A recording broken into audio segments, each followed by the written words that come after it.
Let me know when we're ready, Pam. Yeah, I will. One more second. Can we agree that, too, that we're gonna end somewhere around 10-ish? Or Yeah. not start anything new at 10? I But think do we that- should be able to finish the agenda. Do that. Okay. Do that on the record once the meeting Yeah, and number starts. 2, that we no longer hold these special meetings. We have a regular meeting coming up on the next week, correct? Or is that the following week? Following week. Yeah, 2 weeks. Kurt is, I just let him in, so let's see how, if he's got better luck now. Where is he? There he is. Kurt, if you can hear us, you're muted, but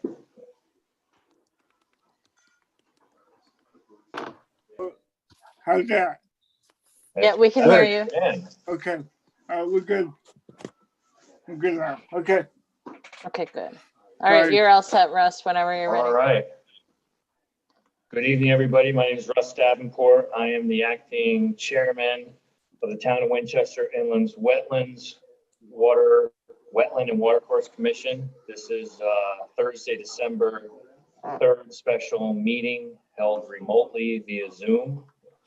I'd like to call to order our commissioners. We have Christine Hunter, Here?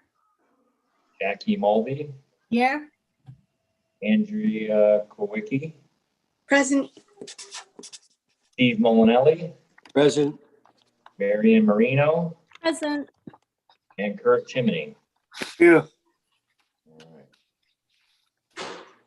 And do we have any changes or modifications to our minutes from our last meeting? You guys haven't gotten the minutes yet. Get them. Yeah, we only have minutes from November 4th special meeting. Not from the November 18th. Right. Right. Well, that's something we have to table for right now because we don't have it? Yes. Teresa. Okay. That's something we need to vote on, or is that just table? Either are. No, okay. Call from W. Gambardella. Oh, sorry. And under item 4, agenda review. Is there anything necessary there? Some discussion at the end of the meeting, if the commission will indulge, just on a couple enforcement matters that I want to go over with you guys. Hopefully we have, a few minutes to talk about. Okay, yeah, no, that sounds very good then. Does anybody else have anything to add to that? Mm-mm. Okay. All right, well, let's get started. We have under old business, item A, which is IWWC 20-53. This is Matt Clausen for 851 East Wakefield Boulevard, and it's the construction of a single-family home per plot plan and drawings. I was not at the last meeting, but I remember there were quite a few questions, and Public Works had also had a few questions about this. So I'd like to open this up to Matt to explain where we're at. All right. Good evening. For the record, Matthew Clausen. Mike Sherman, the engineer, is supposed to be on tonight. and I'm not- He called, he needed a link. So is Mike expected to speak about the next application for you with 656? No, just this one here for So maybe the 850. commission will, can we bounce ahead and take the second application before the first one, just to give Mike some time to get on? Is that all right? Sure, that's fine. That's fine with me. I mean, I can probably start explaining some of the things on there, but as to the technical questions, hopefully he can get logged on and give you that info if you wanted to start with that. No, I'd rather just wait till we get into nitty gritty and have the questions answered when he's there, just we got a lot to go over tonight too. So Okay. All right. that would be my thought. So Okay.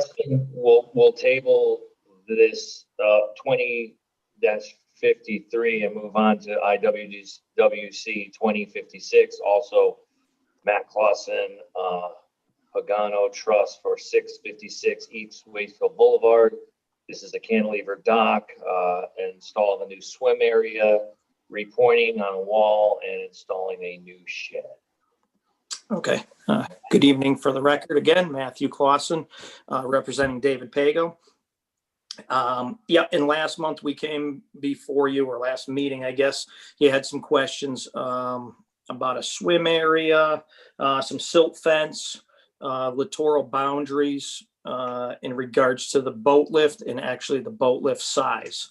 John DeCara has provided a map for us. We're able to show the actual size of the jet ski lift. Also on that, he obviously, in a perfect world, my customer wanted to keep both docks, but that is not allowed by our regulations. So yeah, actually the map's right there in front of you. So John did reference leaving the jet ski lift there, removing the existing dock and replacing it with a 3x12 walkway.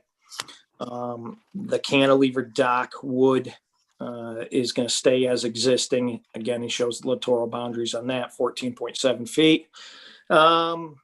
He did show some silt fence out there also. Also, I know I just emailed over a swim area detail, and I know it was last minute on my end, but I gave that to Pam. I don't know if you got that via email yet, but I think we covered all the items that the commission was looking for at the last meeting. Yeah, yep.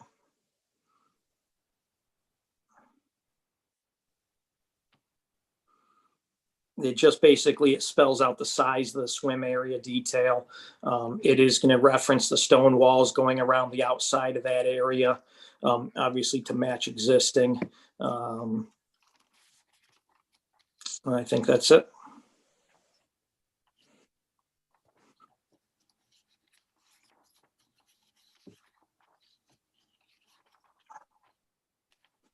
So it's the cantilever dock that's the one that he wants, and the other one that was on the drawing is the one he's willing to give up, or is it the other way around?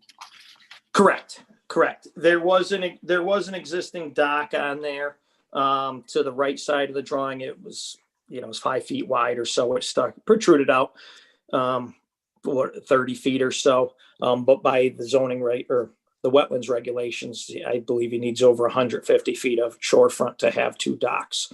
So he is proposing to remove the dock that's there, just replacing it with a 3x12 walkway to access the jet ski lift, which is permitted by regulations, and then construct the new cantilever dock. There's an existing concrete pier that currently sits below the proposed cantilever dock, and that would all be removed, and then the dock would be constructed from shore. What is going to be in the bottom of the swimming area?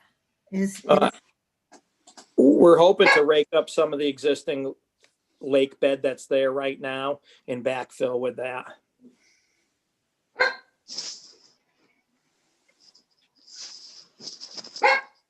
It's the current lake bed right now in front of the property. It's a mixture of rocks and it's a sandy type material. It's not a muddy material by any means. Matt? Yes. Hi, Steve. If I understand you, that concrete pier is going to come out completely to the stone wall adjacent to the land, and then you're going to replace that from the land end out with a new dock. Correct. So Yep. the distance is how far out? 40 feet. From land, not from the end of the concrete pier. Correct. Yeah, that's how he shows it there. He says proposed 8x40 foot. I see it. Okay. And going to the other side where you're going to remove that 4 foot wide dock, I assume also that the 10-foot float is coming out also. Correct. Yes, it Good. says existing dock to be replaced with a 3x12 walkway. Got it. There. Okay. Yep. Is that walkway going on an existing pier? It's like a temporary set of legs that's there. Something that comes in and out every year then? Yes, they'll have to remove it. like a boat lift. It's just going to be it'll probably be a small aluminum walkway that'll be there just to access the jet ski lift. Do they make a 3-foot walkway, Matt? Yes, they do. Okay.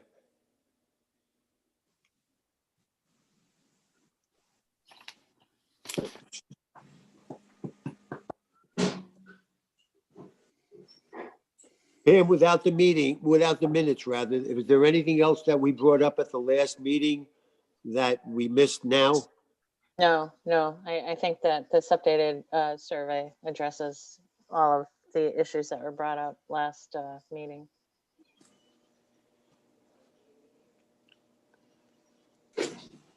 We have, obviously, we've got a fair amount of digging here and construction for pouring the pad for the pier. I'm sorry, pouring the, what would you call it? The Foundation for the cantilever. foundation for the cantilever, yes, sorry. Yep. So we would need a bond for that, correct? I think we always, I mean, all things being equal, we usually need a bond. Yeah. And given the size of that, a $2,000 bond would probably cover that, correct? How much? 1,000?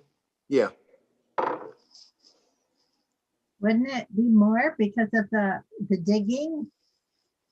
Didn't we say that there was I'm not sure, maybe I'm mixing up two of them, but it seemed to me that it was going to be 4 feet thick. So you'd have to dig down, and they're going to put 4 feet of dirt on top of it. So that means 8 feet down. Jackie, that part of the application is going to be on land rather than in the lake. Right, but it's right at the edge of the lake. Well, yeah, okay. Yeah, well, and there's also digging in this proposed swimming area, right? Because you're saying that you're gonna remove the existing steps, build a stone wall that's indented in from the rest of the stone wall. And then you're gonna pull in lake bed material into that swimming area. Correct. Well, certainly an additional $500 to $1,000 would probably be appropriate for that, correct? In the board's mind. A lot of disturbance. Yeah, it's a lot of disturbance. All right, well, I think if we brought it, it would be appropriate then to bring it to a $3,000 bond. Yeah, I think so. Okay. You guys who have more experience than me, is that a typical thing to pull lake bed material in from like one area of lakefront to another? I didn't think you were supposed to disturb the lake bed, but So what do you mean by that, Matt? Are you just talking about plucking out the rocks? Like, how is that shore there? What do you mean by? It's a mixture of rocks and whatnot, but we're just gonna, I mean, I'll use the existing material that's there, and then it's more of a rocky, sandy type lake bed there. So I would just pull some of that in and cover it up just so it doesn't turn to mud. And with the, when you say you would, do you mean literally you with an iron rake, or do you mean, would you have a piece of equipment and the equipment would not be in the lake bed, correct? Yeah, no, we do not need there will be an excavator on site, but it does not have to go into the lake bed for anything on this particular project. We'll be able to reach out. We'll actually probably drive the excavator out onto the concrete pier that's existing and pull it all back. So we will not be in the lake bed at all, because that's, you can see it's about 8 feet wide. And you got to get that out of there, and it's 18.5 feet long. So Correct. you're going to pull all this concrete out of the lake. The excavator we have has 30 feet of reach, so we may not even have to go out onto that pier, but so we really shouldn't have an issue with this whatsoever. And then over here, you're going to have just the steps, like and when you say repoint the wall, you're just going to replace whatever might get disrupted in the removal of the stairs, right? Correct. If there's any mortar joints that are cracked or anything like that, they'll repoint them, and just with mortar. All Now- that work will be done by hand. And so the, go ahead. How I'm sorry. deep is the concrete pier here into the lake? What's the concrete? It looks, what it looks like, somebody just piled a bunch of stones through the years there, and at one point they capped it with like a 6 to an 8 inch concrete cap on it. So from what we could, so the bottom base of that is all just 12-inch stones or whatnot. Actually, we're going to try to use some of the stones to construct that, the retaining wall around the proposed swim area, and anything else will be hauled off site.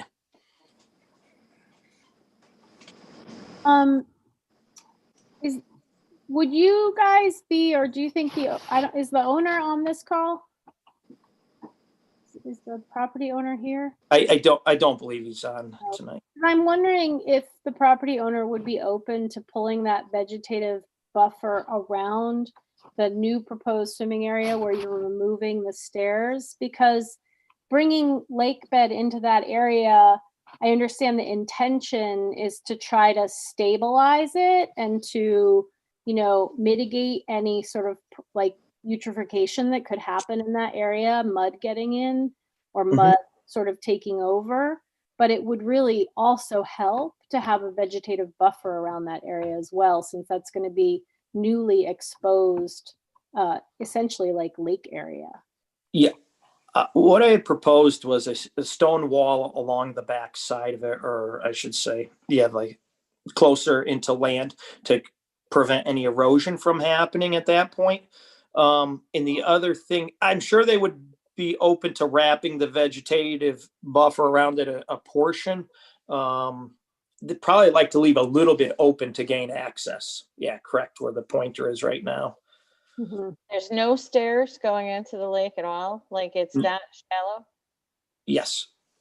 How high will the wall be from where you step down from the property into the lake bed in that area? In a perfect world, of 6 to 8 inches. How deep is the water there? I would guesstimate in the summertime, it's 2 to 2.5 feet.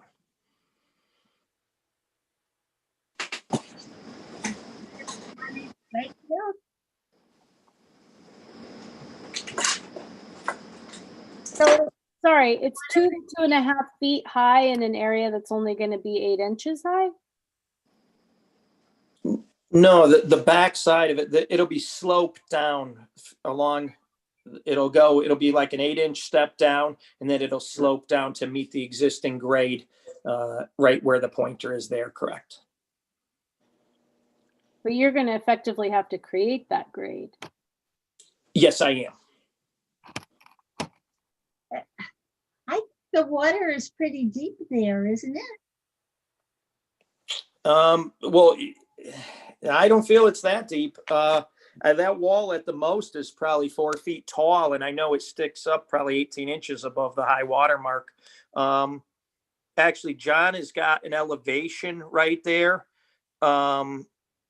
If you look where the proposed dock is, it says 884.3. That's where the proposed dock is. If you go to the right side, the top of wall, he's got 883.8. And I believe the mean high water mark is around 882. So yeah, 12 to 15 inches above the lake height is the top of wall. And it's only about 3, I would say 2.5 feet at the most. I know on the left-hand side where it says the stone retaining wall, again, that's shallow there too. That's probably only a foot to 2 feet deep over there. Matt, Yes. it appears as though that probably 95% of your project centers around the concrete pier and the cantilever dock that's going to replace it. And then the other work is going to be removing an existing dock, and I think that's a floating dock of some sort. That's just gonna be Yes. pulled in? Yes, And correct. the reason why I bring that up is, I don't know, and Pam, you can support me or not, but I don't know if we need a silt fence all the way from one end of the property to the other, where I'd rather see more silk fence and possibly a double silk fence near the concrete pier where the work and the cantilevered portion of the dock is gonna be, where the work is gonna really take place, as opposed to the other thing is just pulling something, it's probably out of the water already for all intents and purposes, that dock, am I correct? Yes. Yes, it So, is. you're gonna put in a prefab 3 foot by 8 foot or whatever walkway. You're gonna put the jet ski lift, which sits on the top, so there's nothing there of a disturbance. And the disturbance is gonna be concentrated to the left portion of the project. Correct. And that's why I said, to me, I'd rather see the silk fence doubled up and layered there as opposed to going across the whole property where it's meaningless. Yeah, I agree. I have no issues with that. So if you want a double row of silt fence, yeah, we can put them 5 feet apart or 10 feet apart, whatever it is to protect that area and just stop it, just to where Pam's pointer is Right right here, now. would you There. say, right? Like this is where all the work is. Yeah. Correct. So Yep. bring it up to, let's say, the staircase. Yeah, Correct. A little, Yes. a little past it. maybe a little Yeah. past the staircase to be Probably safe. 10 feet. Probably 10 feet past the staircase. This gives us a little room to work and do what we have to do, so we're not crowded. And what do we agree on, a $3,000 bond? Yeah, and then what about the vegetative buffer that Marianne brought up? What are you thinking about that? Matt agreed to that. To extend it where, so Yeah. we have an Well, I think understanding, I'd like to see it extended on both sides of that area like and here, yeah. and if but they not want- in front here, Yeah, they right? can leave the back part open so they can step Yep. down easily into the shallowest part. Yep. I'm in agreement with all that. That's acceptable. Okay. Said you're gonna be digging in the swimming area? You're gonna be digging out some of the old stuff and putting in new stuff? Is that what you were saying? We're going to have to grade it through that area. So there will be some grading in there. Yes. But you're not bringing in any material. No. No, you're gonna take, you're gonna have your material you're gonna use for grading is gonna be to right here, right? Like you're not going Correct. out, Correct. you're not grading out here, you're grading just in here. Correct. Yep. And like I said, obviously once the silt fence is in place, I'll have you come out and inspect the site and obviously do your walkthrough. How much material do you think you're going to need to move into this new swimming area that's going to take place Another for the point. stairs in order to, in order to abate any mud encroachment problems? It would be minimal if I probably 3 or 4 yards of dirt, a 10 by 10 100 square foot area. Even a foot thick is about 4 yards. And I don't even know. You think you can reasonably get 4 yards from this waterfront without leaving like muddy patches in the waterfront? Correct. Yes. Pam, you'll go out and look at it? Yeah, okay. Yep. That said, do we have any additional questions for Matt here? I think we're good. I'd like to make a motion to approve application 2056, the install of a new cantilever dock, install a swim area, 3-point walls necessary, install a new shed, with the following conditions. Number 13, there'd be a $3,000 bond. 14, a double row silt fence to cover the most heavily, And I got in a sense, worked areas or to the right of the staircase as you're looking down at these plans. Well, from the southernmost littoral boundary to, or the Okay. southernmost boundary to 10 feet north of the current staircase area. All right, Okay. all right, thank you. And item 17, to extend the vegetative buffer along the sides of the new swimming area. I'll second that. Could I have a show of hands, all those in favor?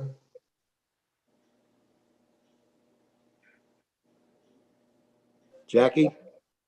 I can't. No, I'm not in favor. Okay. I have Okay. to- Count for Pam, all those in favor? All of those, I'm trying to think of the right term. Opposed? Opposed. Opposed, sorry, it's been a long day. All those opposed Got it. Thank you. and any abstains? Pam, is Kurt on the broadcast? Yeah, Yes. he's here. He- Okay. Yeah. All right, Miss, you should be good to move ahead, and please talk to Pam when you're ready to get started. Thank you. Matt, while I have you here, is the engineer for 851 present? Yes, Mike Sherman is on now. Okay, so I'd like to move back to IWWC 20-53. The applicant is Matt Clausen for 851 East Wakefield Boulevard. The owner is Gerald Crispino, I believe. And this is the construction of a new single-family home per plot plan and drawings. And Matt and the engineer are both here to explain us some of the questions or answer some of the questions I think that we had from the last meetings, potentially from the Public Works, although I don't know if that is addressed here or not. Correct. Yeah, Matthew Clausen for the record. Mike Sherman from Laurel Engineering is present, and I will turn it over to him to start his presentation. Michael Sherman. I'm a licensed professional engineer in the state of Connecticut. I work for Laurel Engineering, which Clausens have hired to help him with his site plan. Apologize for being late for the meeting, but I was having trouble getting into the Zoom meeting through the link that I was given. Pat, if you could, Pam, if you could give me some screen sharing, I can pull up the site plan so we can all look at the same thing.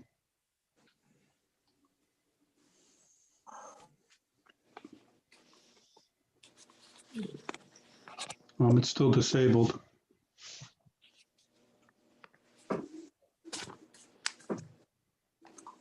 Okay, here we go. Can everybody see this plan? No, No, not yet.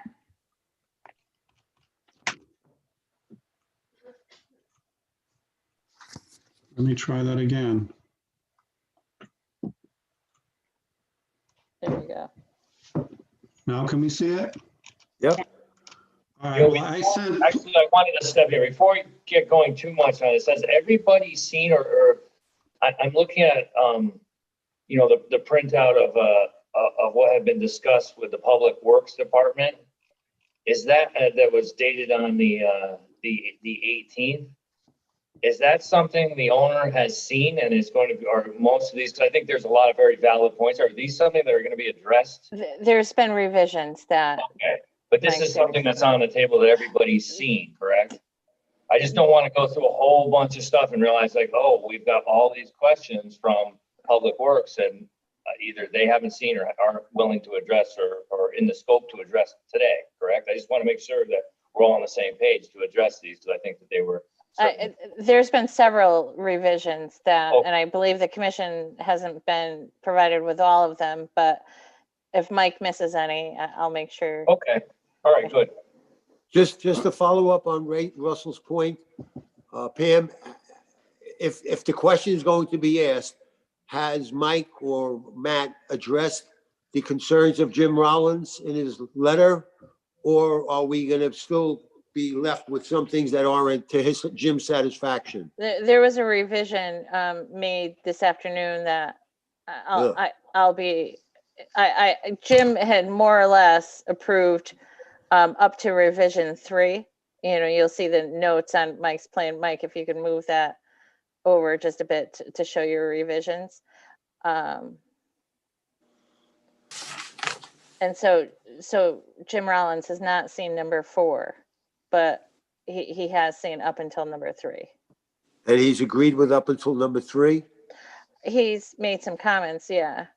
So there let's, was He still he sent me concern. an email and said it's a lot better, yeah, so there, but I haven't got any official blessing from him. but I- it would, let Mike go over it, and then it'll really fall to you folks more so than Jim at this Okay. point. All right, the plan in your package is a set that I had made paper copies of and given to Pam. I did that on Monday. I don't know if you folks had managed to pick it up or not. That was the first initial revision after reading Jim's comments and Pam's comments. And we tried to address them all, and how we did that was their main concern was water hitting the driveway and coming down the driveway and hitting the road and possibly causing icing. So we have regraded the driveway. We put a high point right where my little arrow is here. So the only water that hits the driveway from this point down is what goes out to the road. The road has a very good cross slope and has a good gutter, so I don't believe we're going to be causing any icing problems or anything. There's a good pitch on the road. Any water that comes off of there will head straight down to the catch basin just above the word wetlands here. To mitigate the impact of the development of the site, we propose to install 5 4x4 leaching galleys. These are sized to accept the total volume of the groundwater recharge for the watershed that is draining to this site from, where's my north arrow? From the south, of the hill to the south. That would be coming down parallel to Mountain Avenue, across this right of way. And that's just about under an acre. We have shown more grading since the very first plan you've seen. This grades and forces any water that comes down to hit the driveway to come over here and heads it towards the catch basin that'll get captured and brought into the leaching galleys. We've also shown additional grading on this side of the house. Initially, we didn't show grading there because my intent was just to leave everything as existing. What? But upon talking with Matt, and Matt walked the site with me, he pointed out to me that this is an old stockpile, and so is this. So these aren't really truly existing contours, because the person that was initially building a house here died in the middle of the project, and they couldn't finish. And so the site was just left untouched from that point on. So If you look at are those the- stockpiles staying? No, you see how we draw our grading right through it, Scott? Oh, Matt's okay, gonna- yeah, I That's just understand. going to remove all this material from the site, take it out of there. You can kind of get an idea of what the existing contours were by looking at them on each side of the property boundary. This contour, I bet, went straight through here and came out here, and this contour, you can see it started curving in, probably came around through here and then met up with its match on the other side over here. So the water pre-existing development was just draining straight down through the site and onto the road. So we are hooking in the roof leaders into these 5 galleys, which have enough volume to hold the water quality volume off of the roof leaders. And we're hooking in a groundwater drain into the catch basin down here. One of Jim's comments was that we didn't have survey of the wells surrounding the lot and the adjacent grinder pumps. He was concerned that we were going to put this grinder pump too close to a drinking water well. And he was right. We have moved it over to the south now to stay out of this 75-foot radius for this well, which we thought was on the other side of the house initially and further away. But after we sent the surveyors out there, they determined that it was closer. We moved the proposed well location from this southwest corner more to the center of the lot, and we moved it 25 feet from the boundary because we understand that there's a grinder pump coming from the Smith Family Trust residence over here, and it has a pipe coming down through here, and we want to make sure we're 25 feet away from that lateral. And we know we are because it's on the other side of the property line, probably halfway in between the road and the property line. So we're good with this new well location. I believe the health district will approve of it. To catch all the water here, we had to add a gutter, a short length of gutter on both sides of the driveway here where my arrows are. This is because I did calculations for the water and saw that the water was going to, during a 10-year return frequency storm, would be 2 inches high on the grate. And I didn't want it missing the grate. I wanted to make sure we captured all that water and we controlled it, brought it into the leaching galleys. When these overflow, we have a 6-inch line draining out to the existing catch basin. And there were questions before about where this catch basin went. Well, we had the surveyors locate it. Plus, we went out and looked at it with Jim in the field. The catch basin connects to another catch basin across the road and then drains directly into the lake. We looked at this during the big drawdown, and it was my impression that this outlet of this town storm drainage is actually going to be in the water. I'm going to zoom this up if we can see the elevation there. 883.3. So it's just above what Matt just told you was the normal level of the lake during the summer. It was 882.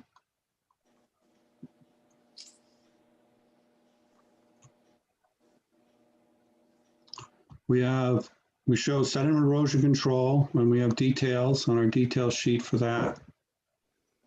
And one of Jim's comments was he didn't think our construction entrance was long enough to truly clean the wheels off. So we have extended the length of the construction entrance to 50 feet per his recommendation. And we've corrected the detail on our detail sheet to show that too. We eliminated, at first when we showed you this plan, we had a wall on this side, but due to our grading, we were able to eliminate it. And so we just have the wall on the other side. This is a wall, will be a stone strong wall. It'll be designed by others, shown on our plan. That's because Matt can bring the plan to the stone strong people and they have their engineer will certify the block layout for the wall, especially if it's over 4 feet, which I believe it will be at this point. The grade on the back side, we're trying to keep as close to existing as possible. I had to grade back a little bit here to keep us at a 2-to-1 slope from the end of the wall to meet the existing grade. Because initially we had shown the wall past the property line and Jim Rollins did not like that. He didn't want to see any part of the wall on town property. And it was a good comment because now we've increased our sight distance from the driveway and makes it a safer entrance. So we haven't got our official response back from Jim Rollins, but I believe he's going to be very happy with this plan. And I think we satisfied all of his comments and concerns. I do want to point out one thing that I'm going to have to change is that I noticed when we were doing our revisions that the total regulated activity is actually going to be 151 square feet. We had these two pipes going down together before, but now we separated them, so that increases our disturbance in there. And we didn't save that much on the grading by lowering the parking lot because I had to put in the curb and I had to put a 2-foot shelf in to support the curb so it wouldn't just fall away. And so that's why our regulated activity impact here is pretty much the same as our very first rendition of this plan. I think I've covered everything. We've got roof leaders going into infiltrators. We have the stormwater going into infiltrators. We're treating the water through the infiltrators where at least a 1/4 inch of rain that falls on the site will be infiltrated back into the ground. And then what can't get infiltrated will discharge through this pipe down into the town catch basin. We have a 2-foot sump on this catch basin too. And we also have a stormwater management maintenance underneath our detail explaining that this catch basin will be checked once a year between certain dates. And if the sediment inside the catch basin is more than a foot high, it must be cleaned. And the same goes for these leaching galleys. We have these access holes over both the entrance and the exit pipes where we can inspect it and see if anything bad is going on. Inside the leaching galleys, we do have a stone splash pad underneath the pipes so that we make sure we're not undermining the leaching galleys by the water pouring off the pipe and landing in the bottom. And that's something else that can be inspected during that annual inspection. Mike, who would be responsible for the inspection? The owners, Wow. and you know that they're going to make Matt do it. Think of that. Yeah. And the expectation is that Matt or the owners are going to provide evidence to the town that they've been inspected and they're either past inspection or they're being addressed, and then he'll go back and say that it's been addressed and remedied. Yeah, I mean, we're agreeable to that. I mean, it's a 12 by or a 24 by 24 sump on there. So, I mean, even if it did fill up a foot thick, which is, that's a lot of sand and debris coming off the driveway, which hopefully we don't have any of that. But I mean, it's probably a couple wheelbarrows full at the most if I was guesstimating. It's really not, it'd be a minimal amount, but it's going to be a paved driveway. So I really don't see any major erosions going into that by any means. And I mean, Man, what's the topography of the building area? Is it ledge, a lot of blasting, no blasting? I don't feel there'll be any blasting on this site. Pretty much, if you look at the existing contours, this was actually a house project that I was supposed to do for a fellow by the name of Clark Sisson back in 2005. And like Mike had referenced before, Yeah. He had a heart attack in the middle of the project. So this was already a permitted and approved project back in 2005, but obviously any of those permits have since expired. So that's why we're back in front of you. But so that's why some of the contours are a little funny right now. You could see stockpiles on both sides, and it's not characteristic of what you normally find on an undisturbed lot. But yeah, the contours are, yeah, there's a large pile right there. So I don't see any blasting on site. I don't envision. I know I've talked to the well guy already for the new proposed well, and nothing's etched in stone, but judging by the neighbors' wells, they have 60 to 80 feet of casing. So that usually determines the ledge would be down 60 to 80 feet. I mean, that's, again, nothing's etched in stone. I mean, a piece of ledge could pop up somewhere, but we don't anticipate any. And a good portion of this house has already been excavated already. And there's been no ledge found on site.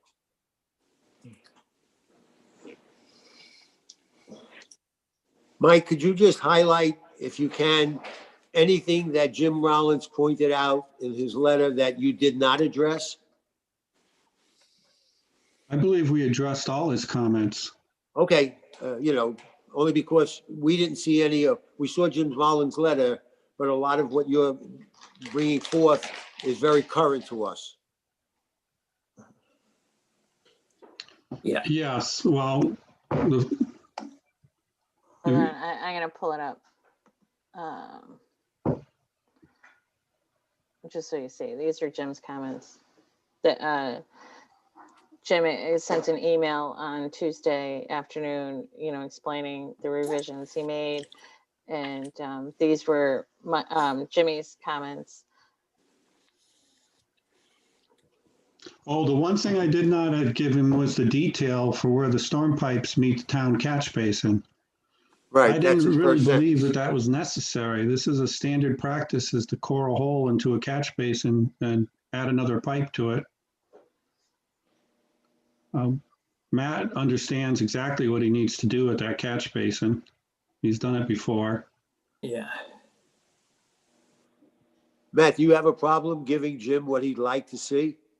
You know, in one of the earlier letters, I think he had referenced just the elevations, and we gave him the elevations of the pipes. That's what we had the surveyor out on site to do.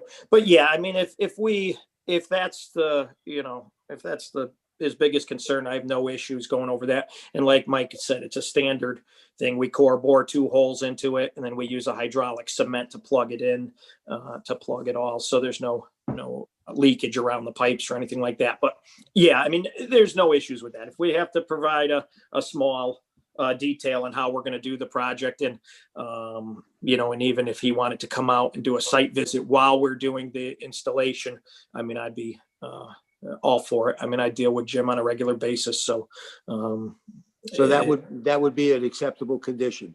yeah, if that's a condition, we have no issue submitting that detail to Pam and also to Jim. Okay, thank you. And Matt, you're also willing to accept the condition that you're going to periodically check that sump? Yeah, I believe Mike included that in one of the maintenance agreements or according. Yeah, so it doesn't need to be a condition because it's part of the plan. Okay.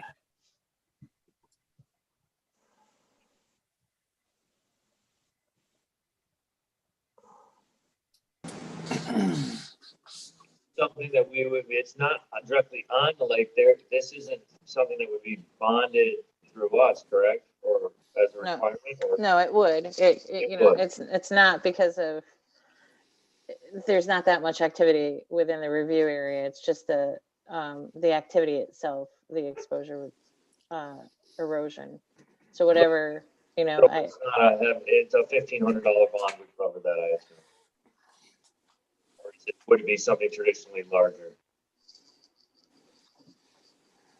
No, that would be acceptable probably.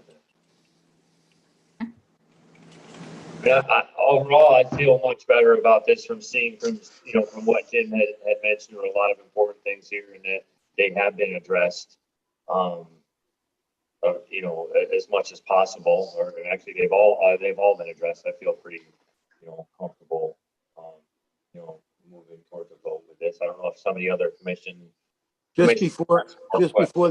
Just before there's a motion made, Pam, without minutes, is there anything that was raised last month that was not addressed now?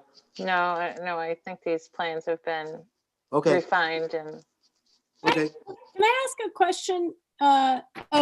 So because that's a pretty steep property, right? That driveway is on a pretty steep grade.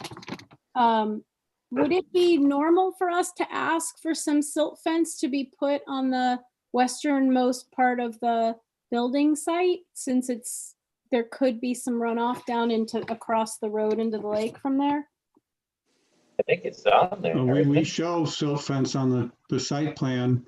Where is it? I'm sorry if I'm missing it. I think I need to have my screen shared again. I'll just pull it up because I got it up real quick. I'm looking at the paper map in front of me, and it's pretty cluttered with information. See.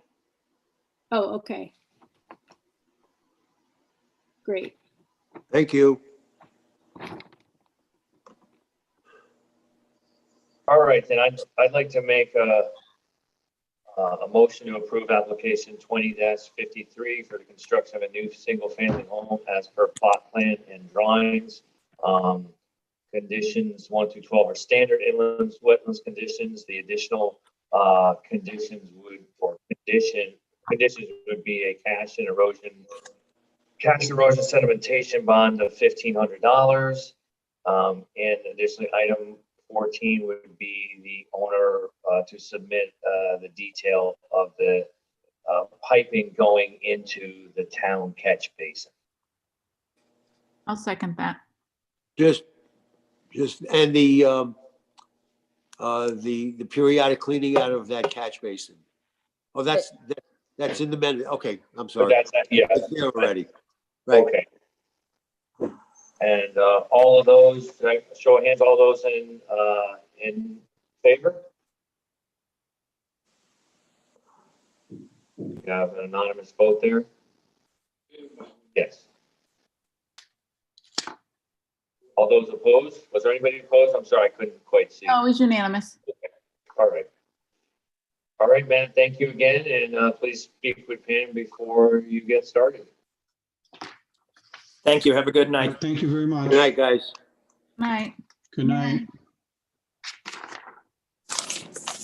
Moving ahead to item C, which is IWWC 2057.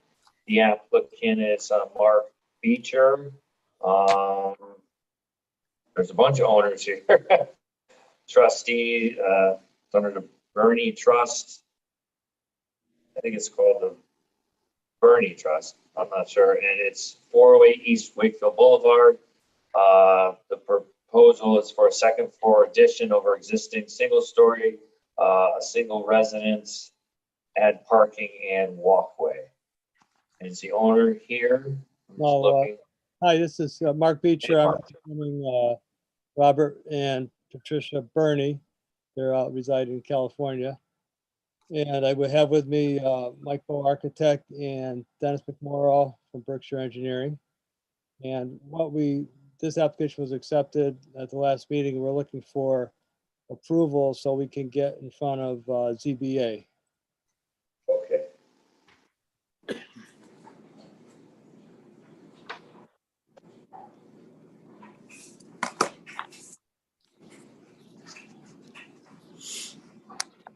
So I was not at the last meeting, but I assume that there were some more questions about this. I don't know where we stand exactly here. I don't remember that there was any unanswered questions that we owed any information on, to my knowledge. Oh, okay. We really didn't. What's that, Jackie? No, never mind.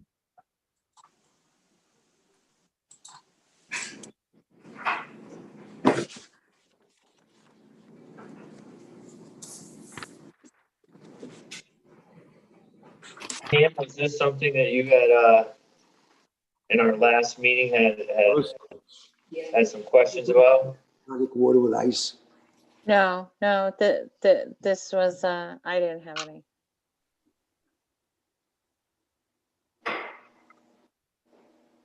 Russ, the discussion last month, which was not controversial, but a discussion, was that where they want to put a new roof over an existing structure, that structure cantilevers over the lake. Okay. And it was approved. So, there was, some input in terms of from the applicants and some responses from the commission. And I guess the commission walked away somewhat satisfied that being the structure was approved, that the roof is just an improvement of the structure, more maintenance. It wasn't the roof. No, there's part of the structure is cantilevers out over the lake, and they had re-sided it last year or the year before. The part of the structure that is on land abuts the lake wall and is being, for all intents and purposes, is being demolished and Rebuilt. being rebuilt. Right. Okay, Yeah, that was what was confusing because right. the wording on the application was that it was a second floor addition over an existing single story. Single story, yeah, but it's not really. They're removing it and they're rebuilding. It. Yeah. And Same plan. Yes, exactly. we're building to the same footprint. Right. And It says over a new foundation. With a new foundation underneath it, because it currently sets on some cinder blocks and bricks and timbers that have all shifted over the years because they're not below the frost line. And I can actually show you some pictures of the house if you'd like. Sure, that would be great. What kind of foundation are you proposing? We're proposing a concrete foundation underneath the house. A slab or crawl space? No crawl space. There'll be a slab on grade with a concrete 8-inch foundation wall with the footing underneath that. 3 foot. Cross, slope. cross walls. Yep. And since it's so right up against, let's see, that part of the house, yeah, maybe we should look at the pictures. Mike, I've made you a co-host, so you just have to accept and then you can share.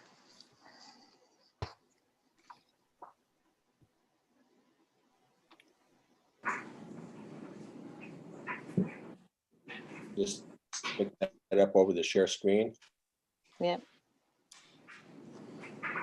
Then you'll see all your windows there. I know you're on a Mac, but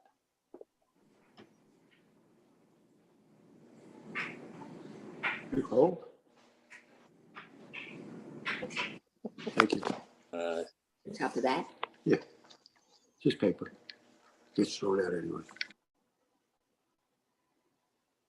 Okay, you'll see when this comes up, you'll see the house in this area here. I'm gonna just zoom in on this if I can.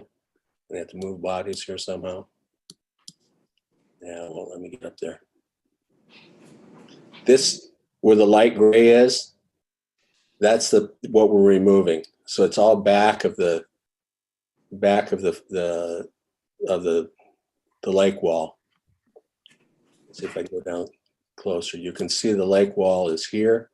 It runs underneath this portion of the house. So this is all back of it.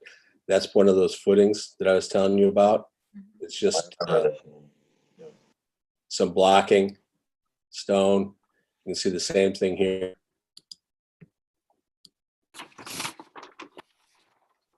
You can see how this house is actually racked. You can see underneath here, another pier. There's a timber that runs down to the center of it. The whole house is totally warped from here to here. If you look at along this line here, you can see that. So we're basically sitting on something that's not a very stable structure at this point in time. And we want to put a full foundation underneath it, winterize it, bring it to the state of Connecticut building codes and to state of Connecticut energy codes. When did the renovation of the front part happen? Mark? I think that was 2019. And ZBA approved that, I assume. Everything was approved, yes. Yeah, we approved it. I think I remember it was in front of us. Right. Yeah. I remember it. Did ZBA have to approve it or not? Because this is an acre. I remember going before ZBA, and I don't remember the reasoning for that, but we went before ZBA for part of the project. so they're before ZBA for a special exception. So you don't need a the zoning regulations allow you to add a second floor on an existing footprint without expanding the footprint. If you expanded the footprint and it's non-conforming, you'd need a variance. But because they're not expanding the footprint, they need only receive approval for a special exception. Yeah. When they, what? That's a special permit though, not an exception, I believe. It's the same, no, regulations. when it's before ZBA, it's a special exception, when it's the same thing, that, and so, But they're not adding a second floor. yes, they are. No, they're not. They're building a house. They're tearing down the first floor and building a house. But it's 2 stories. Yeah, It will be 2 stories, Yeah, yes. Yeah. Rebuilding the first floor, just like you see it, and adding a second floor to it. Right. So if they wanted to tear down what they have and rebuild, they can do that with not, they're entitled through a simple zoning permit. They don't need to go to ZBA.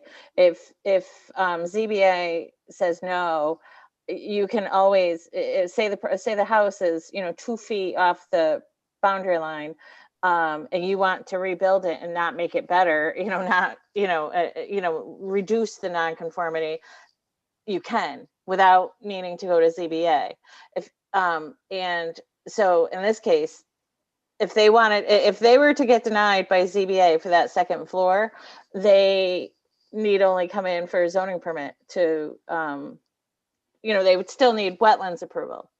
But I'm just explaining, zoning wise, they can get this is with all 1 levels. What's important to think about with this property is that it is a large piece. It's a wooded lot. When, what's the square footage of what's there now, Mark? Mike, do you know what the exact number is? I think Dennis would be able to tell us that from the site plan. I think it's under 900 though, isn't Oh, it? our square footage, we're under 900 square feet. So what the Bernies had considered before, as one possibility is that, like Horvath's, the other house that Matt Clausen is constructing currently,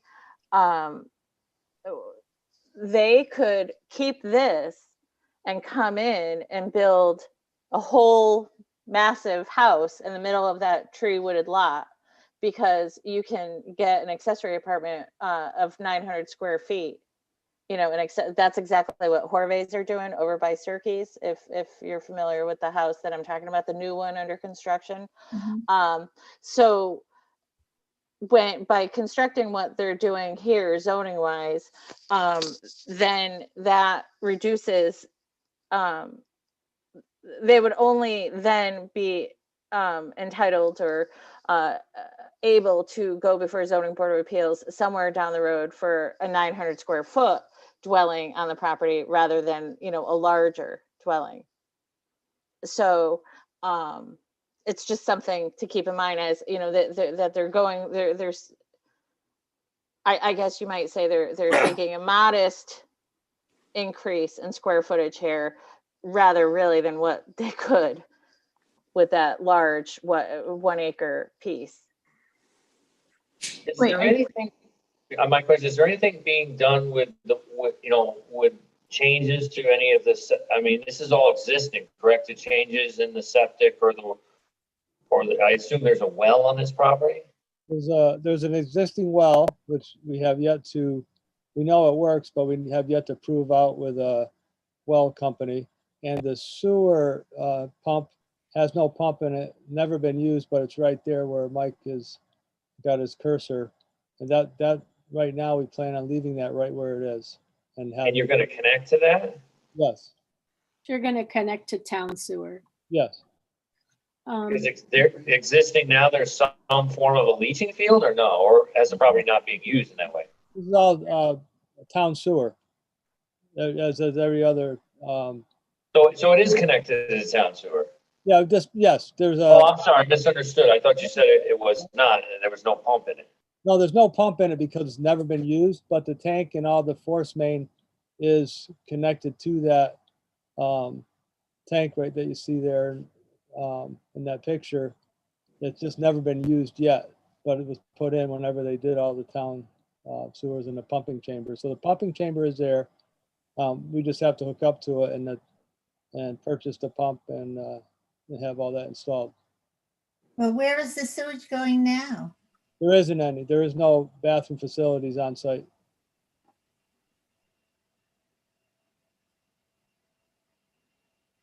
And the water is coming in, and there's no really additional drain. There's no footing drains because there's no footing. Right? That's flat on grade. That's correct. So, and there's no water to that structure either. There's a well on the property, but it doesn't go anywhere. I think they just, well, I don't know what they did with it, but it never went to that structure. So then when you construct this house, I presume you're gonna dig a trench and pump water in, right, from the well? Yes. Is that well within, we just talked about this with the last project. How close is that well to the ejector pump? I think that's on the engineered plan. The 75-foot radius goes just through I couldn't see it before. I'm sorry. circle of the pump. Can I ask what material you're planning to use for the parking area and the walkway?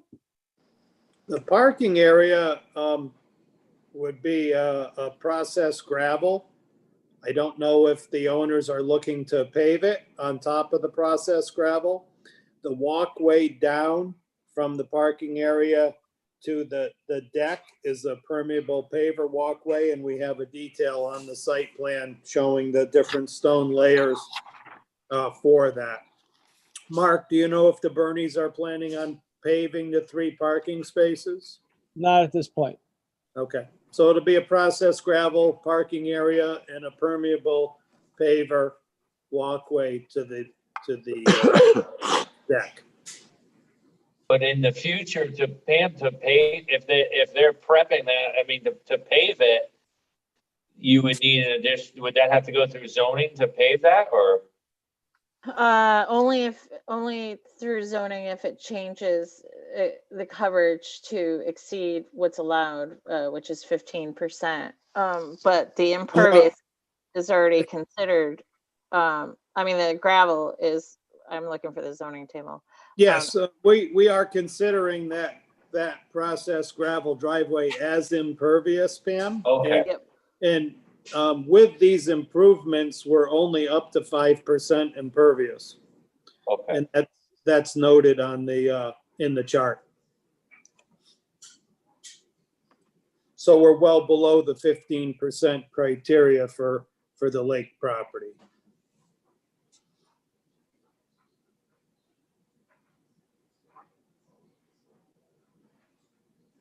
And you can see to the right of the zoning table that there's what I used for the impervious for the driveway. What is the old foundation to be removed?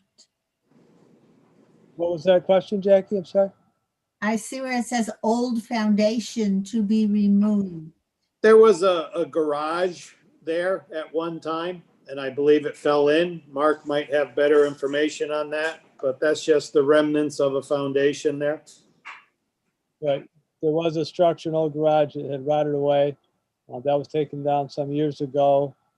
And the foundation is really just piles of stones and some blocks. Hard to even see if you go there. Do you plan on taking these trees out or leaving them? There's no plans to take any trees out at this. No, I show 3 trees to be removed. Okay. Yeah, there are Please, three one, trees two. with the heavy black circle to be removed. I show 3 trees. The closest one is 110 feet from the lake.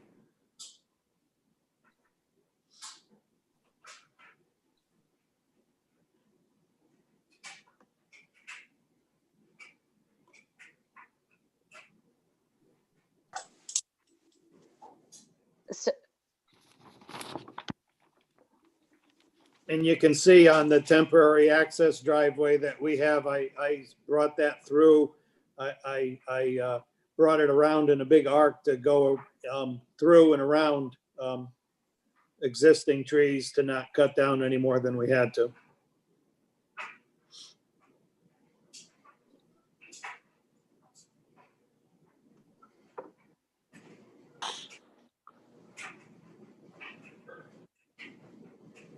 Do we have any, it seems like it's certainly a flat lot, so, we shouldn't have too many erosion problems.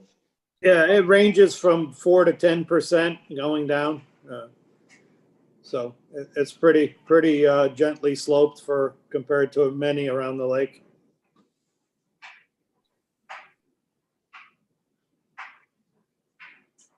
Did any of the other commissioners have some future, some more questions here, or Pam?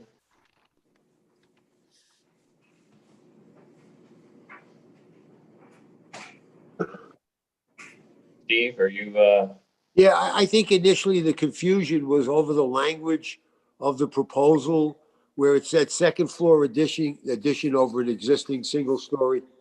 I think the point that the commission needed to clarify was that you're really rebuilding. You're knocking down something and you're rebuilding a 2-story building. You're not, building over an existing structure.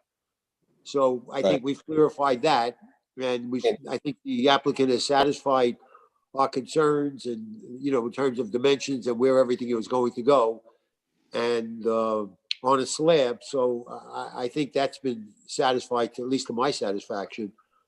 As far as a bond, I think, it doesn't have to be a major bond, because I would think that the silk fence would be on land at this point, wouldn't it be, Pam? Yeah, Yeah, it is. it's drawn on land. Yeah, so,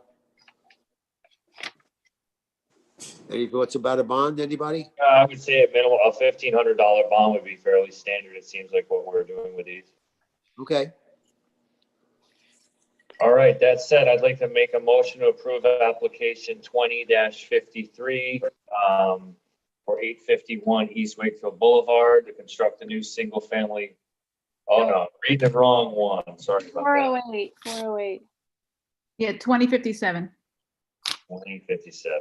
I'd like to make a motion to approve application 2057 for 408 East Wakefield Boulevard for a second floor addition over existing single-story, single residence, add parking and walkway. Conditions 1 through 12 are standard inlands wetlands conditions. The additional condition of a $1,500 bond, which is item 13. All those in favor? I need a second. I didn't hear a second. Oh, I'm sorry. Kurt seconded it? I second it. Okay. Okay. All right. All those And in favor? hang on, can I amend that motion so that the language of that existing single story and, you know, it be more specific, that it's really the demolishing of a single story building and replacing it with a two-story building? Yes. Could I inject something here? Sure. Would say partially demolishing. Okay. In the Because state of Connecticut, if you're doing demolition and you're gonna tear a building down, they regard you tearing down the whole building as demolition. Okay, I They got require a special permit for that. Taking down a portion of the building, it's a different animal. Well, yeah, but you are tearing down that part, that I'm on a meeting. building. Good, you want to call her? She's in the house, in the bedroom. Oh, sorry, we still have. hold on a second. Call the house.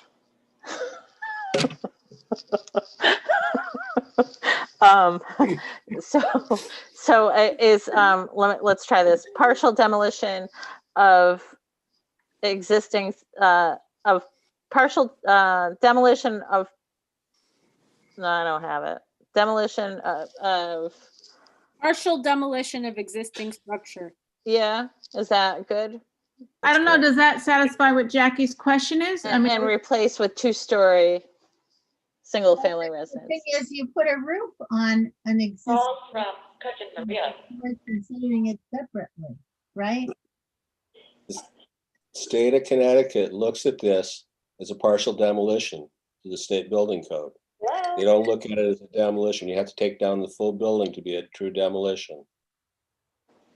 Right, but I I think think the wording is accurate in the way we have it, correct? we're suggesting to call it a partial demolition of existing structure and replacement of that partially demolished structure with a two-story new construction. Yes, that is correct. Is everyone okay with that? And add parking and walkway. And add parking and walkway. So that's what you're approving. So you just have to make sure that both Russ and Kurt are okay with that modification to the motion. Yes, the clarification is correct. Yep. I understand that. I think it's a better clarification. Okay, and I think you mentioned the bond, right? Yes, You did get that $1,500. far?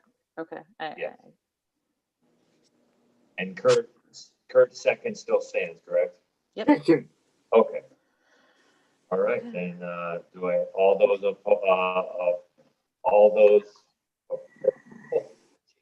In favor. in favor, sorry. 1, 2, 3, 4, 5, 6, 7. Okay, thanks. Unanimous. Thank you.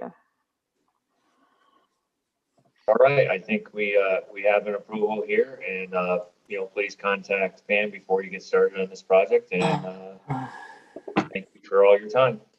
Thank you very much. Appreciate it. Good night, guys. good night. Good night.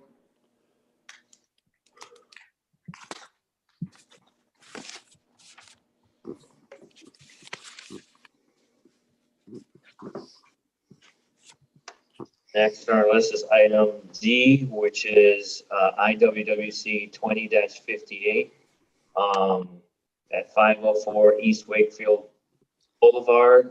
The owner is Sean Stans. Oh man, anybody can help me with this pronunciation here? Hello, Sean Stanziel, 504 One of East my great Wakefield weaknesses in Boulevard. pronouncing these names. And it's the removal of a cottage to add a second story living space. And I see Sean here is here to explain us, answer any of our questions. Hello, Sean Stanziel, 504 East Wakefield Boulevard. Can everyone hear me? Yep. Yep. Okay, perfect. So my plan is, I'm a new owner of the property as of August, and the plan is to not really change the footprint of the property of the both structures, but add a room above my garage and also add remove the roof on the garage and the main structure of the house to increase the living space.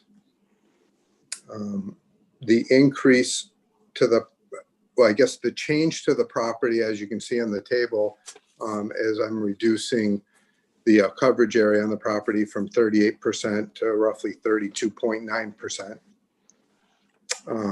And everything in the green is what I'm proposing is going to be new. And most of the other areas are going to be removed. So there's about a 5% decrease in existing coverage on the property. Also would like to add a trampoline if possible in the water.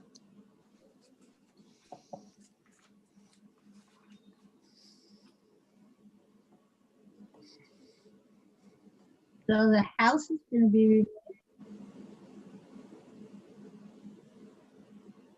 Sorry, I couldn't hear that. I don't know if I understood you. You said all the green stuff is new. Yeah, so pretty much everything that shows on the plans that's green is going to be the front. There's actually a patio walkway that's being redone. There is a walkway going from the house to the garage or the driveway that's going to be replaced. You'll see there's where it says BIT, that's the proposed asphalt driveway. There's currently a driveway on the property, on the north side of the property, abutting John Pollock's property. Currently, the driveway is literally right on the property line, and John's home is very close to the property line. So when you actually get out of your car, your car door is literally a foot away from his house. So the plan was to make it a little bit nicer. I have far more room on the other side of my property. So looking to move the garage on the driveway onto the other side of the garage. What's the difference between the square footage of the existing driveway and the proposed new driveway? It'll say it up in the chart. It's a decrease from, it was 3,600 square feet, and we're reducing it to 2,933 square feet. And the current driveway is paved? Yes, it's paved, and at the end, you'll see on the drawing, it's the last 15 to 20 feet is as gravel. So you'll see there's a little divide in the drawing that goes from paved to Gravel. it's actually pea stone. So are you putting a second floor on the house or a second floor on the garage? Both. Does the garage currently have water and power? It has power. So you're planning on bringing in water and plumbing? Yes. ZBA is okay with that? This is my first meeting. Yeah, he's before them currently. Oh, okay, all right, There's a public hearing on that, Mary Ann. okay. I still don't understand. you asked to renovate cottage to add second floor living. And then I thought I heard you say that you were gonna put a second floor on the garage. Is that correct? Yes, But that isn't in your application. But wetlands wise, that's a zoning matter. So wetlands wise, you're looking at all this, all of the ground activity. So here's the sewer. So to get plumbing, if there's a toilet above Yeah, here. they'd have to dig a trench from the grinder pump back to the garage. Right. And then, Then pipe up. the road. That happens to be a good situation because the garage topographically is higher than the grinder pump location. So there would be a natural flow down to that grinder pump, and then everything in the grinder pump would be pumped up to the street. Right. so all of this is already being disturbed. You can see gravel drive to be removed. So, and you're replacing this with sod, right, Sean? correct. Yep. So he's got some landscaping he's doing too, like where he's creating a walkway here. He's replacing, is there anything here right now? I don't remember. No. There's a walkway patio right there. That will be getting removed. There will be a deck above that. So the green structure is Yeah. a deck. Yeah, right. So this is disturbance. A ground level deck or a second level deck? It will be a second level deck. Okay. So that where the paver walk is now will be replaced with planting. That will be grass as well as it will grow underneath there. Okay, so Did we see the last meeting? I wasn't here, but is this a new No, you never got. for yet? This No, is, we never saw this. So are we just accepting the application tonight? it's up to you. Okay, because I thought you had seen this before. It's my misunderstanding. It was, you just didn't get to it. But it's technically old business tonight because it's not new business, Okay, even though it's new to you. This is the first time we've all seen that. Do you, like on a project like this, would you ever hold off on accepting the application until it gets seen by ZBA? No, it can't. No. Okay.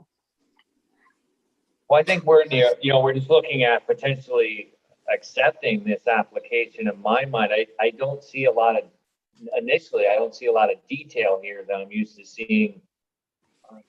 This is a pretty good scope project, a pretty big project. I don't see any. Russ, talking to the Okay. mic.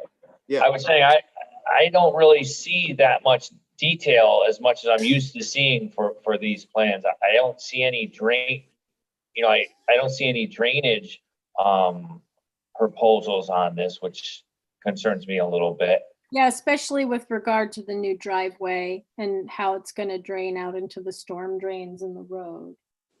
That's not going to drain into the road. That driveway is downhill. Oh, okay. So then how are we going to handle drainage and abating issues with the Into the lake. into the lake? Yeah. Well, somewhere. Yeah, somewhere. I mean, obviously it has to be addressed, but what I'm seeing right now is that I don't see any, formal plans or recognition of how to handle any of the drainage, which we traditionally do have, especially with the change of a driveway, for example. Would we ever accept the application with guidance about what we'd need to see on the plans when they come back for approval? Or would we say, no, we wouldn't accept it until that stuff is on here? No, we would accept the application. And as we're having now a conversation with the contractor or the homeowner or the representative and articulate what our concerns are. And that would be the responsibility of the applicant to come back to us and satisfy our concerns. Because this is, what we're looking at really here is that what appears to be just a surveyor's set of plans versus an engineered set of plans. I think we run across this a fair amount, that there's sort of a big difference. A surveyor is not somebody that deals with drainage issues, for example, right? They're just marking what's on the land and what's, what's gonna happen, but they're not part of a more extensive drainage management plan for this. Right. Correct, Pam? Would you agree with that? Yeah, I mean, I understand what you're saying, yeah. Yep. Sean, Yes, were you privy to the application just before you? yes. Yep, I Okay, watched so- it. Yeah, so you saw the depth and the detail of what was provided to us. In basically a far simpler project that you're asking for approval on, just because of the flatness of the land and the extent of what they're doing, and there's no additional driveway, you're changing driveway or anything.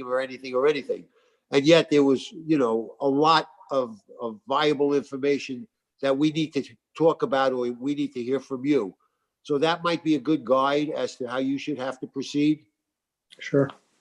And the question I have now is just to change gears for a moment. Tell us what you want to do with your waterfront.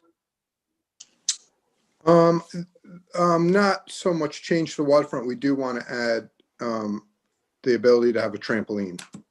That's it. Nothing other than that. So your existing dock Well, stays. Yeah.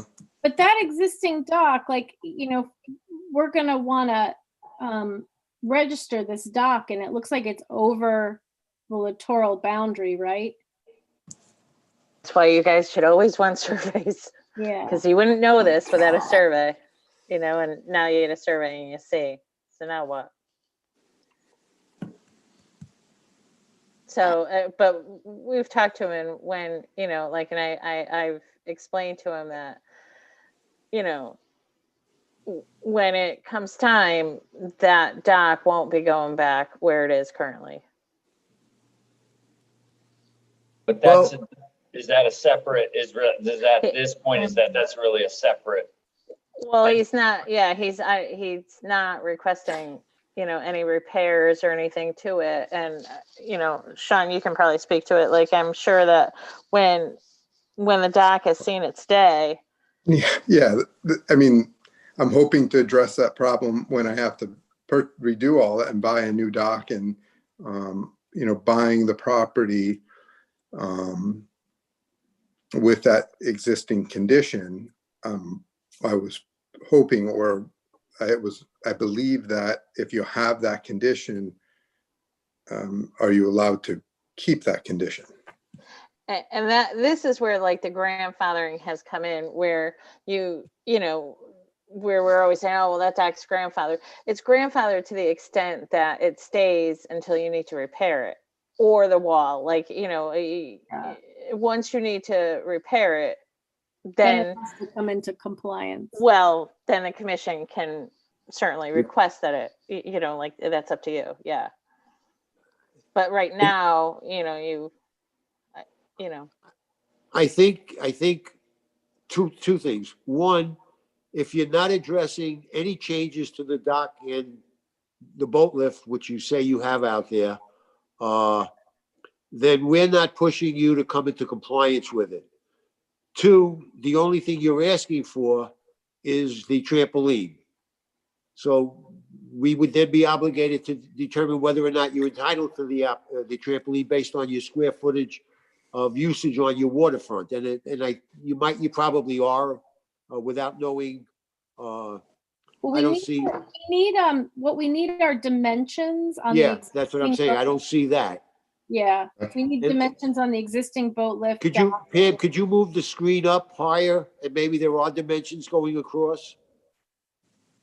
I don't see them. I have the paper survey Oh, here. okay. on the desk. Yeah, I mean, I can definitely add the details of the boat lift at 9 feet and the dock at just under 5 feet. But yes, I can add that detail. How wide, Sean, rather, how wide is your property roughly? It's 78 Okay, feet all right, so roughly is my you're in seawall. good shape with that. Oh, I see, it's 78 plus or minus along the high water line. It's there. Yep. I got a question. Kurt has questions. How big is the trampoline? It's 12-foot trampoline. I can't tell you that it's exactly, the surface of it's 12 feet. I don't know if the tube around it adds another foot on each side, but it's a 12-foot trampoline. Okay. And our regulations allow for up to 15. And where we would be concerned about where you're positioning it in the waterfront.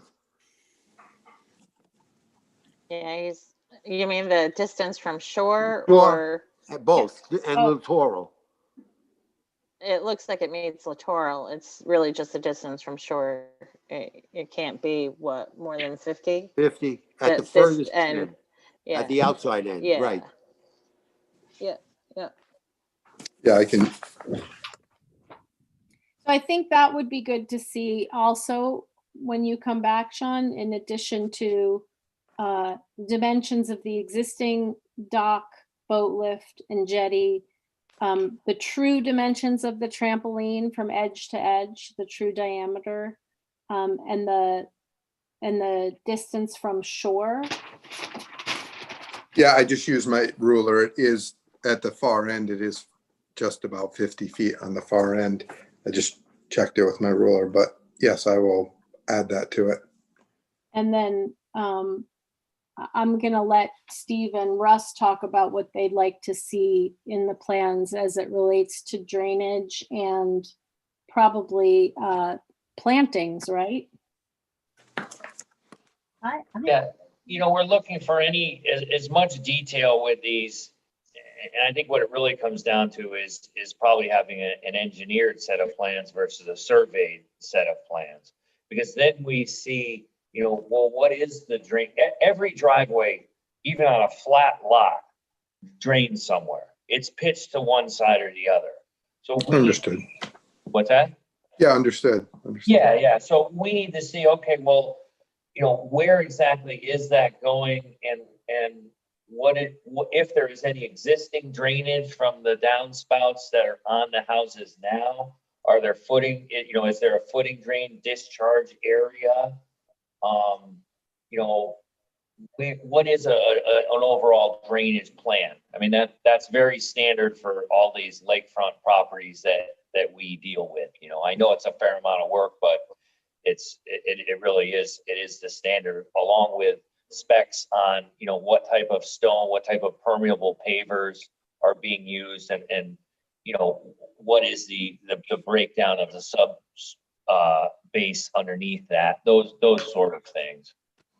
Okay, so, if you're doing an impervious surface, does it make a difference if it's concrete or asphalt, or, because if almost all of it is under the impervious surfaces, so there's. Yeah, Right. he's not Well, doing it still pervious needs a pavers. drainage plan. Yeah. Right, if it's impervious, which is fine, you're saying because you're below the amount of, it's within your right to put all that permeable or non-permeable area there. We still need to see where it drains to, because it's gotta go somewhere. And, and our biggest concern is having filtered drainage into that lake is really, what the nuts and bolts of it are. So pretty much every job on the lake requires an engineer, is what, I've done a lot of projects. I've never had to use an engineer, and it's probably due to that's a requirement of the committee. I don't say it's an exact requirement that it has to have an engineered stamp, but it certainly has to have a drawings that are usually done by an engineer that give that amount of detail. I suppose there are some land surveyors that maybe you could get to do that. Like I said, it doesn't need the stamp, but we need the detail that usually an engineer would be providing. Is that clear? Yes. Yeah, I mean, I'm not trying to say you have to have this engineered. I just need to see the detail, and the engineers seem to be the people that routinely give that amount of detail that we're used to seeing. I think we'd also want to see, where you're going to put your construction access, because this looks like kind of a steep property.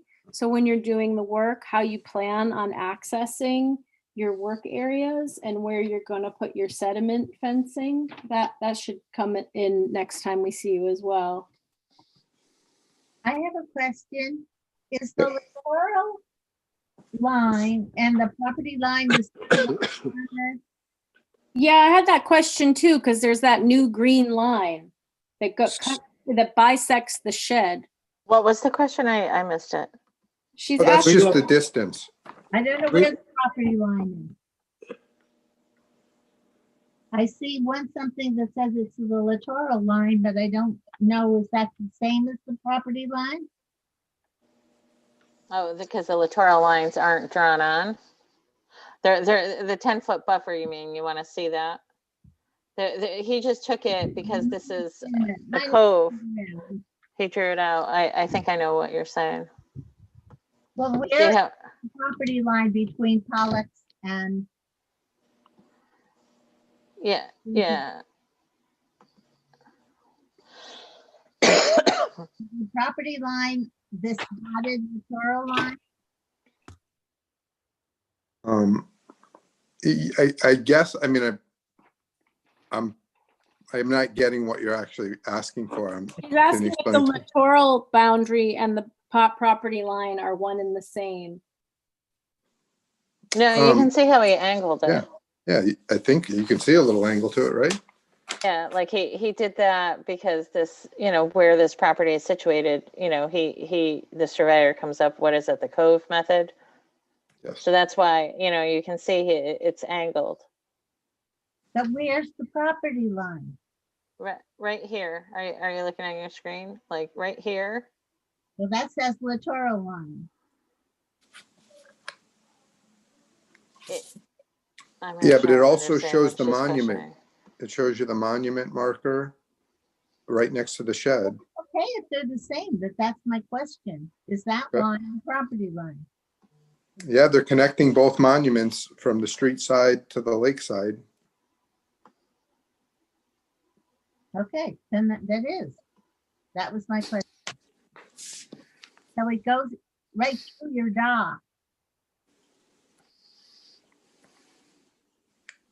Sorry, I didn't hear that. Jackie, did you have another question or? Well, the littoral boundary now then goes through the dock. Yeah, the dock encroaches. Yeah. And the jetty. Yep.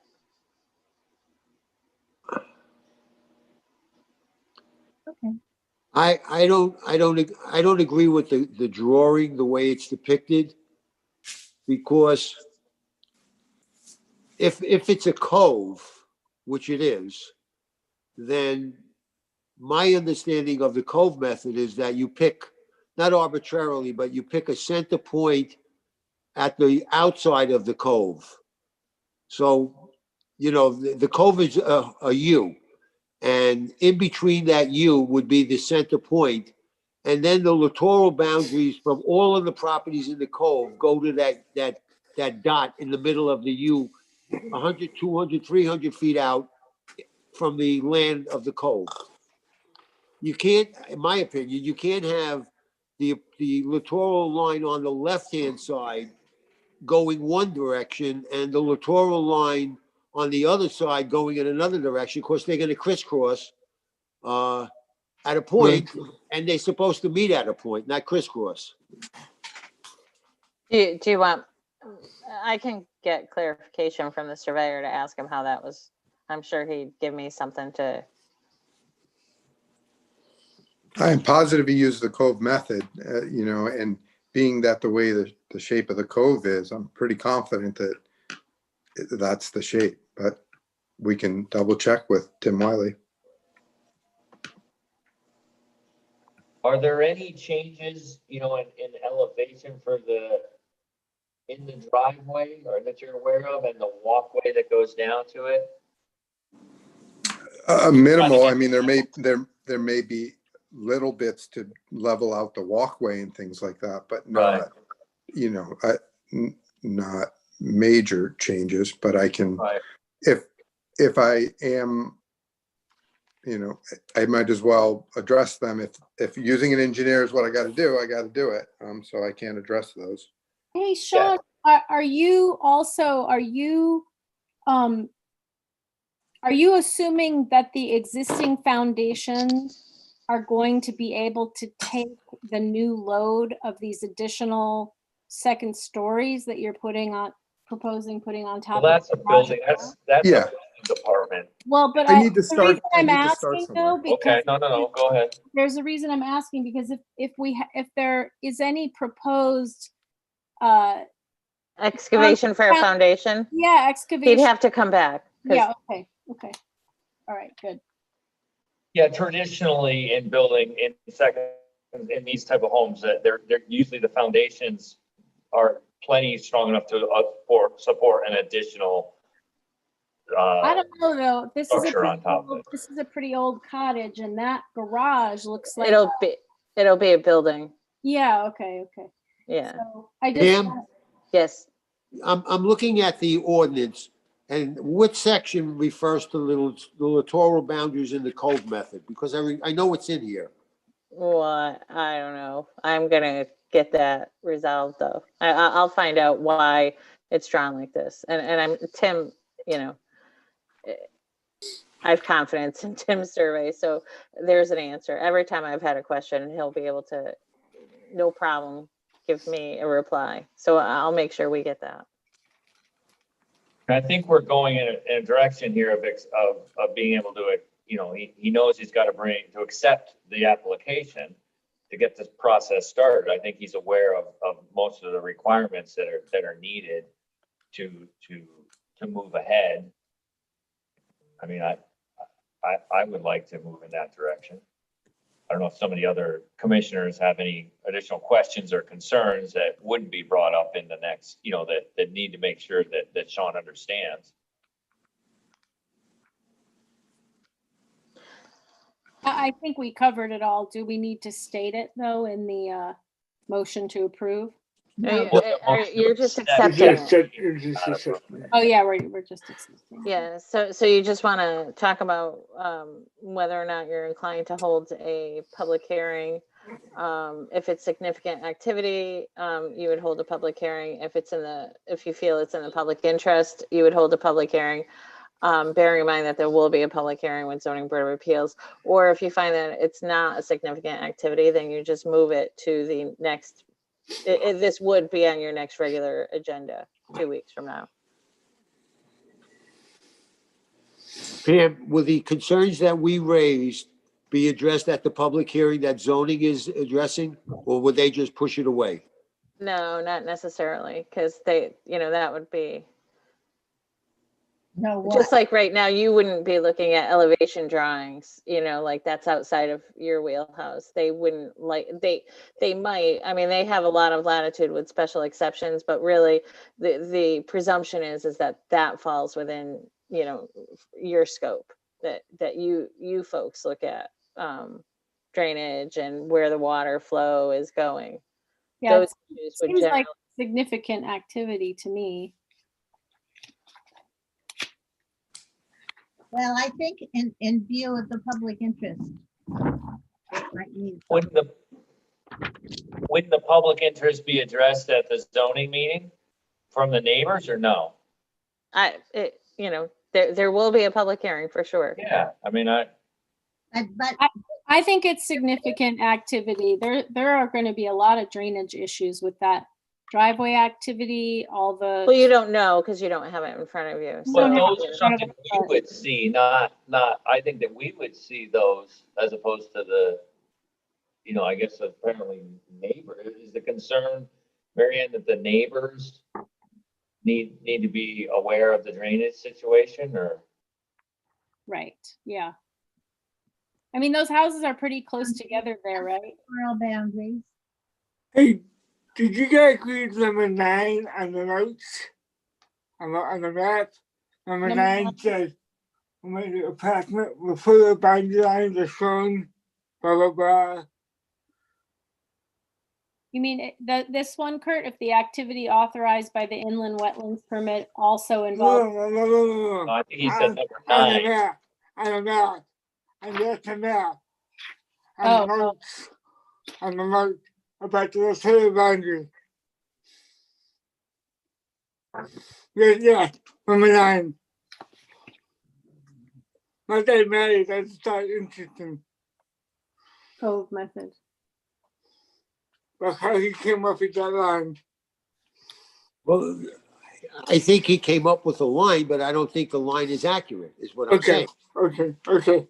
Because I found that on the first page of the, the doc ordinance, it talks about the littoral boundary, and then it says the cove method involved drawing a line called the baseline between the points of land on either side of the concavity, and then drawing a line perpendicular to the baseline. My understanding of that is, what I thought I described is, in the U, halfway out, all the way out into the water of the U, at the 2 points extreme, there's a, you go into the middle, and that would be your baseline point, and then the littoral boundary lines all go to that baseline. So if the gentleman's house is in a cove, the two littoral lines have to go in the same direction to get to that middle point. That's my understanding of it. But again, an engineer would clarify that, and a surveyor could clarify that, if he reads the language that it's in our ordinance of the cove method. And that's always been a controversial conversation. Oh, yeah. Always. Getting back to the I'm trying to feel people out for the public hearing. I feel that because it's somewhat significant activity, but there is going to be a public hearing for zoning, and we're going to see a set of engineered plans. Steve just asked if zoning would address the issues that we're concerned with. And I thought Pam said, no, they wouldn't. But the neighbors could show up at that time to voice their concern about drainage issues, correct? They're going to be notified that there's a zoning change. So wouldn't the neighbors show up at that one? But if it doesn't fall under their purview, what can zoning do about it? Right. Pam would best be able to respond to that. No, if you think that, and I, there might be, I won't say, I can't, there are concerns among the neighbors, I believe, at least originally there was, and those concerns may also be with the drainage. I don't recall. So, even if you were to hold a public hearing in the public interest, then that would give the neighbors an opportunity to share whatever concerns they might have with drainage. Maybe a little bit in hindsight, thinking about what Mary Ann said, in the concentration of these houses, that, we're trying to do our due diligence as much as possible and make sure that the drainage is handled properly, and there's not pre-existing problems already with the neighbors, that maybe going in that direction is probably. It gives them a chance to ask questions.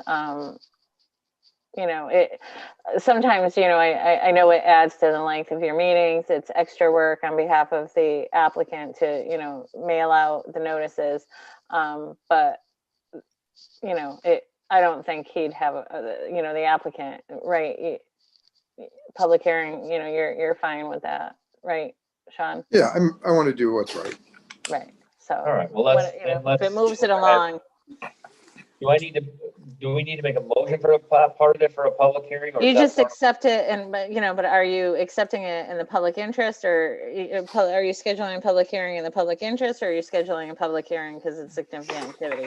That sounds like the place you're at where you have to make a decision. I want to say either one. They're the same thing, right? No. No, it doesn't matter. No, they're not the same thing. Because if you find that it's a significant activity, then the applicant should discuss alternatives. So I would say it's in the public's interest. Yeah, in the public interest.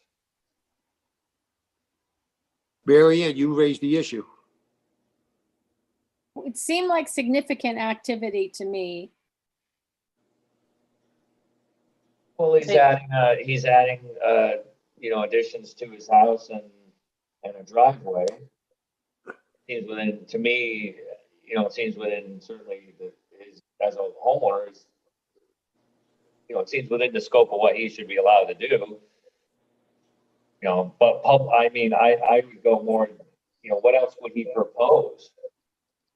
You know, that would make a difference to help, in my mind, what else would he propose that would help the water quality of the lake, in a sense, right? I mean, that's what we cover, correct? You know, I'm thinking about it, and I think if the engineer is worth his while, then all of the significant activities that we may be concerned about will be addressed in his presentation. Mhm. Yeah, If we lean toward public interest, they may not have any say in the logistics of the project because it's not in public. We're not asking for a public hearing because of interest. So I think if Sean, and he has agreed that, you know, he would provide an engineer's, you know, presentation regarding this project, then we cover both bases by going to public hearing for the benefits of the neighbor, so to speak. Make sense or not? Which You is know, in the public, which is called in the public interest. interest, right? Yes. That makes sense. I'd be inclined to. That makes sense, Steve. yeah. Yeah. All right, so that's what it's for. All right, I make a motion that we accept application 20-08. Pam, when do we have to introduce the public hearing to it? Now? 2058. 2058. Yep. No, And that we hold a public hearing for the purposes of public interest. I'll second that. All those in favor? In favor of what? In favor of a public hearing or in favor of accepting the application? Both. Oh, The application's contingent on the hearing. So one abstain, maybe? I'm staying, I'm not, yeah. okay. We good with it? All right, so Pam, I think, you know, for purposes of clarity and giving Sean the benefit of the doubt, if he meets with you and it sort of goes over the concept of what we talked about and yeah. what we'd Yeah, like I'll to talk to see, him. Yep. that would, you know, save him time and money and Yeah. we'll get what we need to see next time around. Yeah, call me And tomorrow. And Sean, the I will. public hearing would be held before the next, whenever it's held, it would, then the meeting, we'd close the public hearing and then your application would be heard a half hour later or so. And we'd make a decision based on what, you know, information and what the public had to say. Understood. Okay? Thank you. All right, thank you. Good night.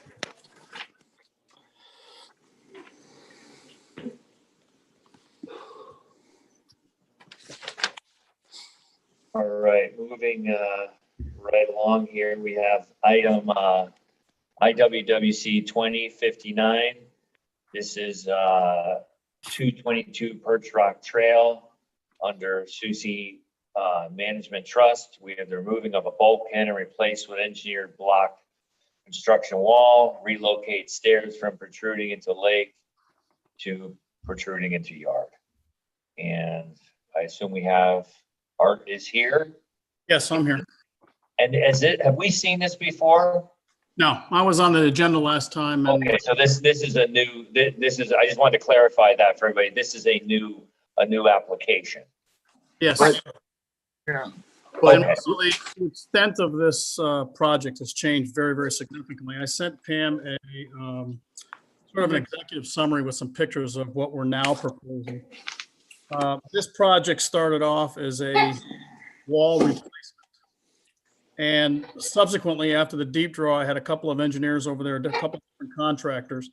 And it's been determined that the vast majority of the wall is actually in pretty good shape.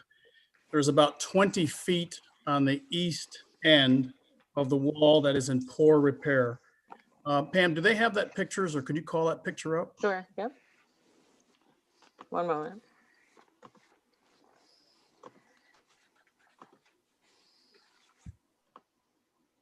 Thank you. And so if you see on the right side of this picture near my house, the gray house with the black shutters, the dock protruding from the wall, you can see, if it's in good light, you can see that underneath that dock and to the right of it, it's actually in pretty good shape. So what we've decided to do is change this from a complete replacement of Technoblock, and a Technoblock wall construction, to a basic concrete repair. So we've contracted Outdoor Artistries, Peter Hauk, to come out, and what he's proposing is on this east end, what he'll do is remove and haul the loose material to the extent that he needs to, meaning as far as he needs to towards the dock, but not to exceed that area, not to exceed or go under the dock, because that wall's in good shape. Form it up and just re-pour. The repouring activity could either take place by hand with a hand mixer or pump, and it could be pumped by or from the driveway, which is very, very nearby the wall. So again, in summary, this goes from a complete replacement, which was pretty extensive. I hired Laurel Engineering to do an engineering drawing for me. I got the survey, which you should have in front of you, to basically just a repair and restore to original intent.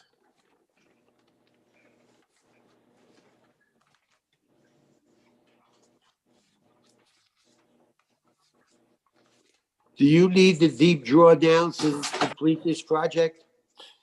I'm guessing no. I think I could do it because on the regular drawdown, the water's far enough away from this wall where I think the repair could be done. But you want to do it now?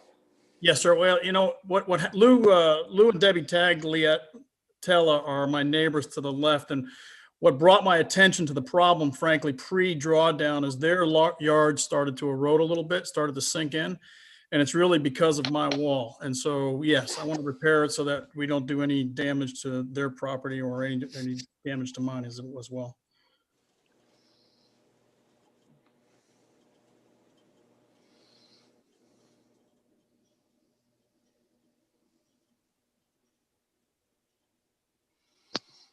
Yes, there we go.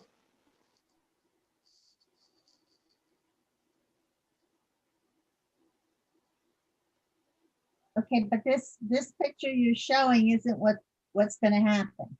No, but it gives you the length, that, you know, Where is the part that's gonna be repaired? between here and here. Right. Okay, Right, Jackie. So originally this was my intent, and it was a pretty extensive project. And the more we got into it after the deep draw, we really did a deep inspection of the wall, and it's got a lot of years left into it. On the west of this area is in really good shape. Apparently, if you look at the picture that I took, you can see that somewhere along the way, maybe when they installed the dock or whatever, there's been work on that wall, and it's in pretty good shape. So nothing with these stairs then, right? These stairs stay, these. Perhaps some pointing on the very top step. I was up there today looking at it, and repointing, kind of mortar repair, something like that. But no, nothing extensive, nothing major change at all. so the steps are staying, you might just repair them a little. Like a mortar repair only on the top step. It looks like it could use something like that on the very top of it, but nothing structural, nothing major. So then, Pam, it would be within our purview tonight if we wanted to only accept, or we could accept and approve. Both. We You both. you need to accept it before you approve it. Yeah, but you could do do both tonight. You could, yep. This- Okay, will there be silk fences put up while you're fixing that section of the wall? That's not the plan, but I don't think that's the plan, but we certainly could. You probably want to. Well, we all, yeah, any work that we have done on the, I mean, I'm surprised it doesn't show it on the It set. of does. plans. Well, It showed it on the original plan. So, you know, you'd want to wrap the silt fence around here. Okay, I got that. How many days does he think this work would take? He said he could get it done in like 3 or 4 days, so not a lot of, it's not extensive from his perspective. Yeah. And right now, is this essentially causing, where it is now is causing an erosion problem, I think, from the neighbors, correct? Is that the picture that I Yeah. saw? You see where I've got that dock pulled out there, sitting on the fence line? Yeah, The picture. Right there, the lawn for about I'm gonna say maybe a 2 foot by 1 foot area has started to sink a little bit. And while it's not protruded into the neighbor's yard, Lou's quite concerned that it will, you know, and he's rightfully concerned that it will. So as you can see, the bulk of the damage on the wall is right on the property line. And so no question in my view that if it continues, if I left it this way for another year, it would damage, it would erode the property. I'm pretty sure of it. Yeah, I see that. And under, so do we have an approximate length of seawall repair here? Yes, it's 20 feet. Yeah, thank you. It's 20 feet from the edge to the, right under the dock where you can see that wall's in pretty good shape from there. And Peter's comment to me was, you know, you need to go get a permit for 20 feet, but I'm not so sure would have to go 20 feet. We'll as we start to deconstruct, we'll figure it out as we go. is it fair to assume you're not gonna go more than 20 feet? Yes, sir. Yes. Yeah, see, and the contractor might want to be advised that you'd need to come for a permit, even if it was 5 feet. Right. You know, it's funny that, you know, If we were looking at potentially accepting this application and potentially voting for an approval of it, would we need to really rewrite, you know, because what's in front of us is a fairly extensive project here. I mean, that it would have to be rewritten that it's as a different scope of work, correct? you could replace replace a 20-foot section of lake wall with poured concrete wall and repoint lake wall steps. It could be as simple as that. Because the record's good. Yeah, because she said. Yeah, because he's talking about repointing the top step, you know, which is a lot of times if that's all he was doing, it would be maintenance. But that way, you know, and the minutes are going to reflect how the scope of the project has been decreased. Right. And Russell, I actually subsequently submitted a executive summary that exactly summarizes what Pam just said. So remove and haul those wall, form new wall using concrete forms and supporting rebar for structural integrity, and re-pour the wall back to original dimensions and original location. We just don't want it that long because we got to put it in the newspaper when we pay. Okay, sorry. So you just want it a little bit more concise. Two words. Yeah. Okay, do we need a motion? Go ahead, Jackie.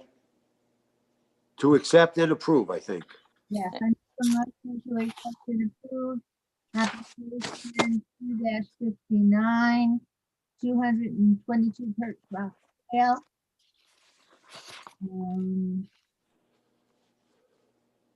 Remove and re-pour 20 feet or less of concrete wall, either by hand or pumped, and repair mortar steps. Point step. Okay. And then just before you vote, will someone second it?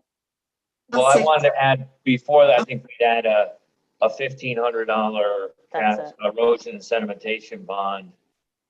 And additionally, item 14 would be the requirement of a silt fence in front of any work being done on on that section of the seawall.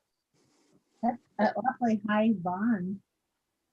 It seems like a high bond. Yeah. All right, well, I mean, we did 1,500 for really bigger things. I don't know, maybe it's. yeah, no, that's all right. It's fine. If a $500 bond, does that seem appropriate? Yeah.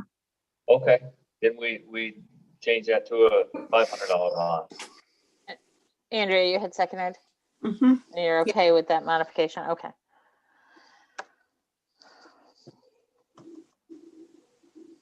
All in favor?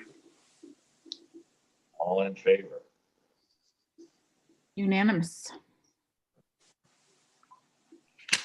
Thank you all very, very much. All right, Art, thank you.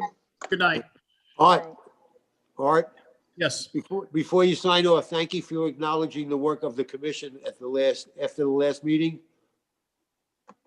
Yeah, Steve, I was telling Pam that I'm on a board of directors for a pretty large company, and I get compensated for meetings. And when they call special meetings, I get frustrated. And when you rattled off how many special meetings you had, it was just incredible to me. We appreciate you recognizing that. Thank you. Thank you, Steve. Good night. Have a good night.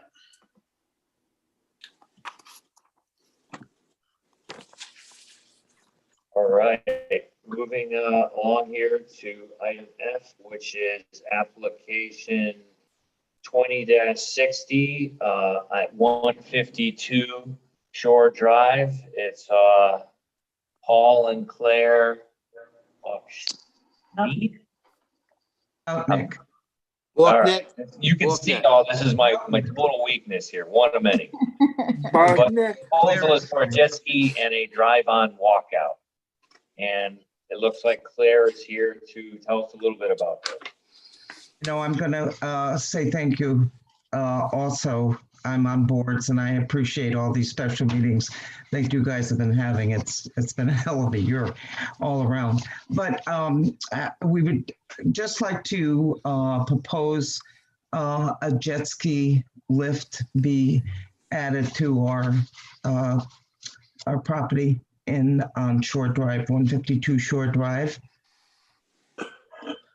And it would be 10 foot off in compliance with the current stipulations. And the jet ski lift is like, it is 5 feet by 12. That's the one we decided on. And is that attached to the wall, or is it floating, or? No, it's a floating. We decided that it would be prudent because of the extensive waves that we get from the lake, that the floating jet ski lift would be a better application at that point of the lake because it's so rough there, and it would just make the jet ski more stable. So it would not be a boat lift, a walkway. Yes. And then there's a 4x10 existing walkout? Or is that part of the jet ski lift? I'm not sure. They're right next to it. That was part of the jet ski lift. A small walkout next to it to get off of the jet ski. Okay, so that's part of the actual jet ski lift, or jet ski? No, the jet ski lift is 5 feet wide by 12 feet long. Okay. I thought, I might be incorrect here, but I thought that we limited the width of the ramps to 3 feet wide. The ramp to get to access the jet ski lift. What she's calling the walkout. Walkout, okay. Oh, the walkout. Well, that would be the standard aluminum walkout docks that we would Yeah, add. it couldn't be wider than 3 feet. Okay, well, you know what? That is not a necessary point because we can get off of the jet ski lift. Although having anything next to it, there's room on the side to walk off of it. and when the jet ski's on it. Well, that would solve what appears to be the other potential issue, which is that your waterfront is, you have 58.32 feet of frontage. And you would have, without that walkout, 29 feet of coverage, so you'd be just under your 50%. Yeah. What about I mean, that is not a necessity. I thought, well, if it was approved and we decided to put it in, we could, but it's not necessary to put it in. So, the jet ski is Go 4 feet over the, No, it's over here. 4 feet over the 50% rule. I'm sorry, I didn't hear you, Mary. Oh, that was Jackie. She said if you had it, you'd be 4 feet over the 50% rule. Well, it's up to you. That is something I'm applying for, so that if we needed it, we have it, but it's not necessary. And this boat lift is existing in this placement? Yes, it Because is. it's That boat lift was approved in November 18th of 1998, both the boat lift and the walkout. So that has been in existence for 20 some odd years there. Mary Ann, Yeah. this falls under the same pretext as the applicant, like Sean, whatever, where his boat lift is out 50, 60 feet, 70 feet. His boat dock and everything else is out that far, and he's over the littoral boundary. And we were silent on looking at that because he's proposing a trampoline, which has nothing to do with what's out of compliance by today's regulations. I understand, Steve. I'm just trying to get clarity. My question was to ask whether or not it was existing, and in order to understand whether it was existing. But her answer is curious because she's saying it was approved to be put in this placement in 1998. So in 1998, did this commission not have the requirement to have these items within the 10-foot littoral boundary? That's correct. I think the littoral boundaries came in much later. When were they initiated in the town? I thought it was 93, but. Claire? Yes. What makes you say it was approved in 98? Because I have I have my paperwork right here. Because when we did at that time, we also renovated the camp. And so at that time, we put in for the registration for the dock and the float and the renovation to the camp and also the sonotubes that were going to be put in place and when we did our dock. So everything at that point was submitted to the town and approved. In 1998, we haven't touched anything since that. So right now, all of these things on this diagram exist. Everything except for the lift is the jet ski lift. Except for the jet ski lift and the walkway to it. And the walk. We've determined that the walkway is not, because of the 50% rule, that you don't have the coverage for the walkway. So we'd really be just accepting the application for / approving potentially for the 5 by 12, correct? Yeah. Yeah. Right. Yes. That's 5 by 10. She said 5 by 10, but she actually said it was. 5 by 12. Okay, it doesn't matter. It doesn't change anything. Yeah. Okay, so thing is clear. You can't add the walkout because it puts you over 50%. Right. Say that again, Jackie. I didn't hear you. You cannot add the walkout for the boat lift because it puts her. Right. For the jet ski lift. Jet ski lift. Right. Excuse me. That's okay.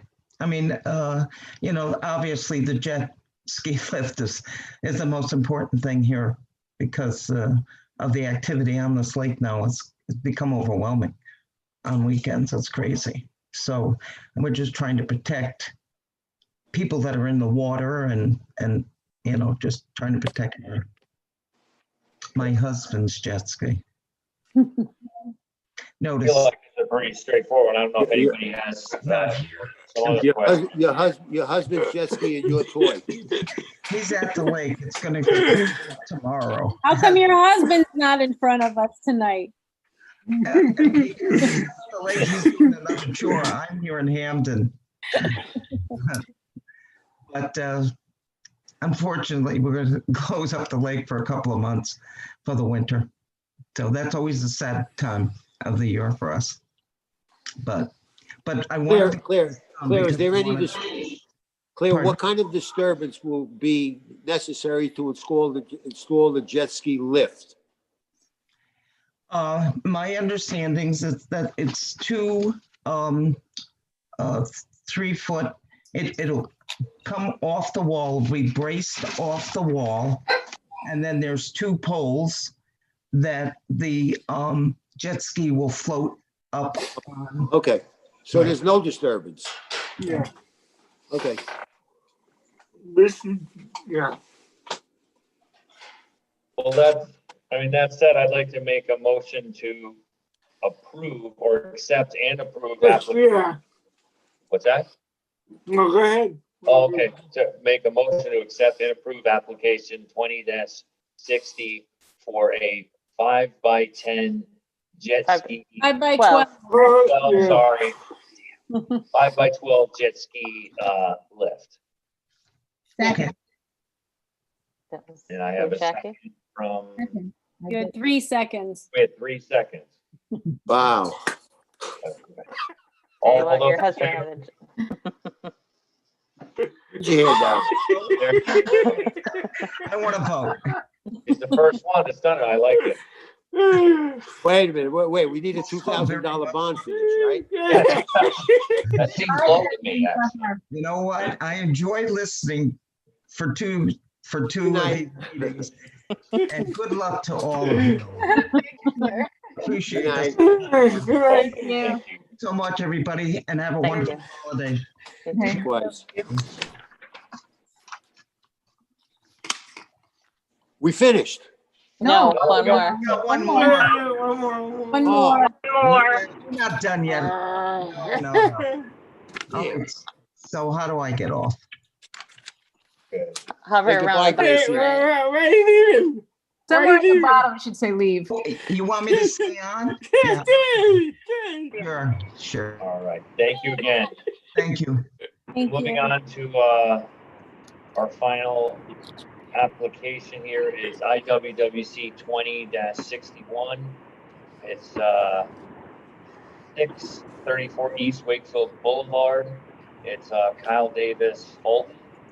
And we've got the repairing of an existing lake wall, new concrete cap, form and repair concrete cap, remove existing stucco, rebuild several areas of wall, repair and complete staircases onto water, remove an existing dock. Is this one I see, is this one we've seen before? This is a new application. It's you haven't seen it before, but it's considered old business. It's the first time you're talking about it. It is a new application. Correct. Okay. Yeah. We didn't have it as accepted as the last one. We didn't get to it. Yeah, you didn't get to it. It's old business, but it's a new application to us. Can you guys hear me? It's Kyle Fulton. I'm on the phone. I cannot get on the Zoom because I'm driving. Okay, we hear you. So, okay. So I just want to say this is the first time you've seen it. It was on the agenda for last time. You didn't get to it. And so, yeah, it's basically repairing my existing wall and also repairing the steps into the lake on my property, as well as my dock, which has been there for over 30 years. The concrete front pillar in particular is very unstable. It's disintegrating, basically. So that's the scope of the work. And then I also have my engineer, Joe Green from Robert Green and Associates. He's going to take you through it because I can't be on the Zoom tonight. So I'll hand it over to Joe. I can answer any questions that you have, but it's pretty much self-explanatory. Kyle went over what she's going to do. It's just general maintenance to the wall. Also, removal of the existing pier for her dock, and then she's going to replace the dock with a floatable dock. All of the work that's going to be done in the materials that she's going to need for the project is actually going to be just dumped in her driveway and then with a wheelbarrow brought down to the lake itself. Yeah, because of my property, I have less than a quarter acre. You can probably see from the survey that John DeCara did, access is limited, so there'll be no heavy machinery, no heavy equipment. And unfortunately, my contractor, Rich Christian, could not be on the call tonight, but it'll be pretty much manual to do the work. Have you guys have been listening to some of the previous applicants, right? Yes. Yes, I was on for the last 3 hours call on the 18th and all of this one, so yes. All right, so you heard when Steve just said a couple applicants ago that when a dock is not in compliance, and an application comes before us for repair on that dock, then it's, you know, we tend to then require the applicant to bring that dock into compliance. Yes, and that is absolutely the intent. Okay, so you're going to move it in so it's no longer in that place where it's over the littoral boundary? Correct, right. I did not realize the dock's been, like I said, the dock's been there for 30 years. I inherited the property. And so, yes, I want to bring it into compliance. Do you know where you want to put the dock? It's going to be in the same spot and only back to bring it into compliance. What do you mean by back? 10 feet. John has it 10 feet back. indicated. Go ahead, Joe. John has it indicated as 10 feet from the littoral line. The drawing that The drawing we have. the drawing that we're looking at doesn't show any of that. It shows it out of compliance right now on the drawing. Oh, this. Pam, did John drop off the new version? He was okay. Yeah, give me a second. We're watching YouTube. Yeah, because the plans we're looking at, Joe, right now, they're certainly not self-explanatory because there's nothing noting where things are being moved to. Correct. That's the plan that I have, and I don't know if Kyle, if John had revised the plans or not, but he did indicate on there that it would be in compliance with that. Yeah, he had updated it, and he was going to drop it off to Pam on Tuesday. He and I spoke on Monday. Pam's busily searching her inbox. Yeah, no, and I thought he was dropping off hard copies too, Pam, from what he told me. Okay, what is your wall made of? It's stone. It's all original stone and concrete. Yeah. Well, So what do you need to do to the wall?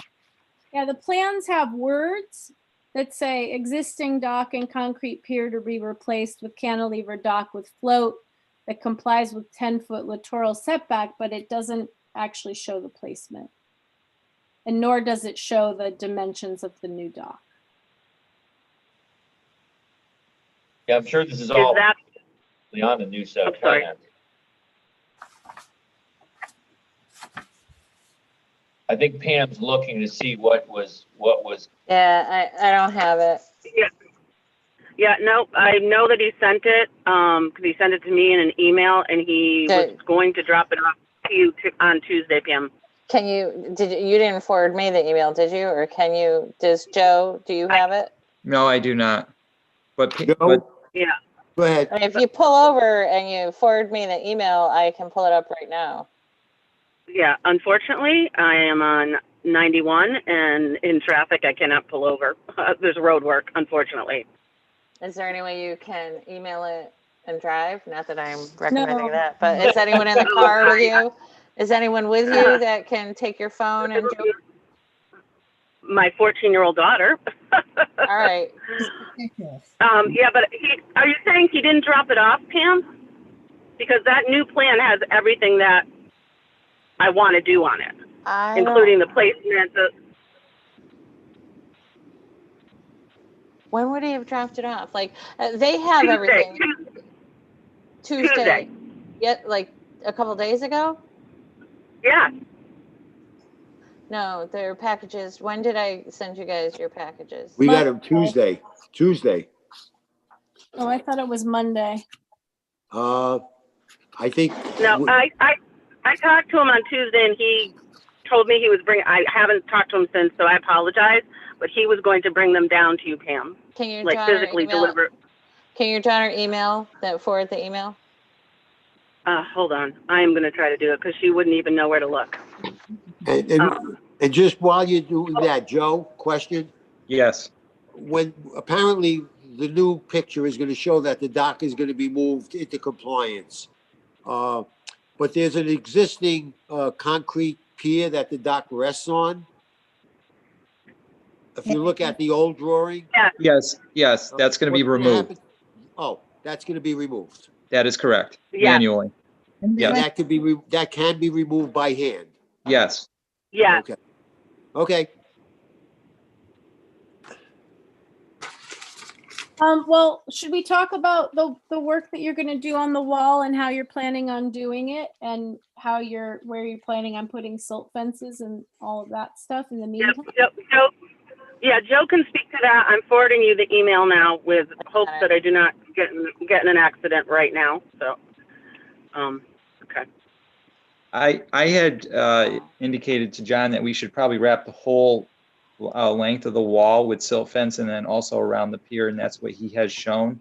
The existing pier that's going to be taken down, so he does have silt fence there.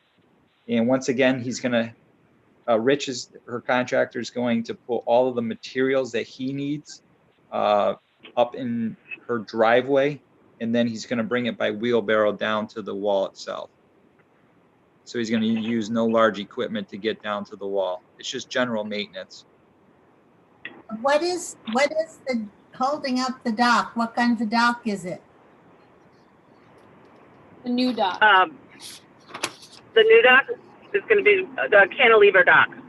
Yeah, I thought I saw that and I couldn't find it. Yeah, it should be in there. Well, a cantilever dock needs to have a concrete poured. That's essentially a footing, which is usually fairly large.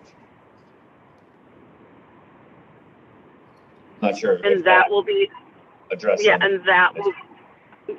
I'm sorry. Go ahead. Finish your thought. Yeah, no. I know we're probably just spinning our wheels here without looking at a set of plans because you've got everything we need on it. And so and I just sent what I got from John to Pam, so she should be receiving it. I mean, yeah, but it doesn't. There's no attachments. Why don't we just accept this? The application, just want to call attention to the fact that the application does not actually state that there's a request to remove the dock and put in a cantilevered new dock. It's only stated with words on this outdated survey plan that we have. No. Yeah, Pam, I forwarded to you again the email from John I got Monday afternoon with the attached plan. He said 8 signed and sealed copies are made and will be delivered to the town tomorrow. Why don't we accept this and finish it up in 2 weeks? Sure. If you don't have what you need, I'll come back. Let's talk about the wall though. It says repair, rebuild, my focus wasn't completely there because I was looking. Is how many feet of rebuild wall are you doing height wise? I don't know if it's necessarily that, Pam. I think that wasn't necessarily a good choice of words. It's probably just maintenance on the wall. It's not a rebuild. So if So, there's, so you're not restacking any stone at all? no, it's just, they're gonna recap the wall and then they're gonna replace any mortar or anything that's falling in there. So it's Like not just necessarily. pointing? Yeah, exactly. But that, we need Yeah, to because see that noted formally, you know, if we're gonna potentially, we may accept this application. And then we have, you know, obviously in our next meeting, we'd be able to look at potentially approving, but we need to make sure you need to be aware that we need to see this exact scope of that. If it's not really repair, rebuild lake wall, it should be written or noted somewhere that you're not doing that. That it's a repair, that That you're it's just really a repairing. repair. Yeah. Can I suggest that Joe or the applicant, the homeowner, meet with Pam, provide her with the language of what we're going to be looking at next, in 2 weeks? And then all of the other detail supporting that language would have to be provided for us to consider approval. Yeah, because you reference rebuild twice, the lake wall. So you're not rebuilding it. I'll go out and I'll take some pictures. yeah, well, I actually have pictures that Rich took, so I can just, if you want to go out, that's fine. I can send you what he took. Yeah, I mean, and if they tell the picture, fine. If not, I'll just go out to grab my own. Sure. Yeah, we can talk offline. I know that we've been, you and I, at least a couple of times on this application before it was submitted. So I want to make sure it's right because the wall needs to be fixed, and my yard is basically eroding, and I won't be able to hook up my boat to the dock with the existing dock. It's completely unstable. But the wall must be in pretty good shape, right? Yeah, you have to look. Well, you have to see it. It's from the bottom where the stones are falling out, and you can see it in the picture. But I mean, Joe Green just said it's not really a rebuild. You're just repointing it. So repointing, right? Right. It must not be in too rough a shape if you're just repointing it, right? Right. I don't think it is.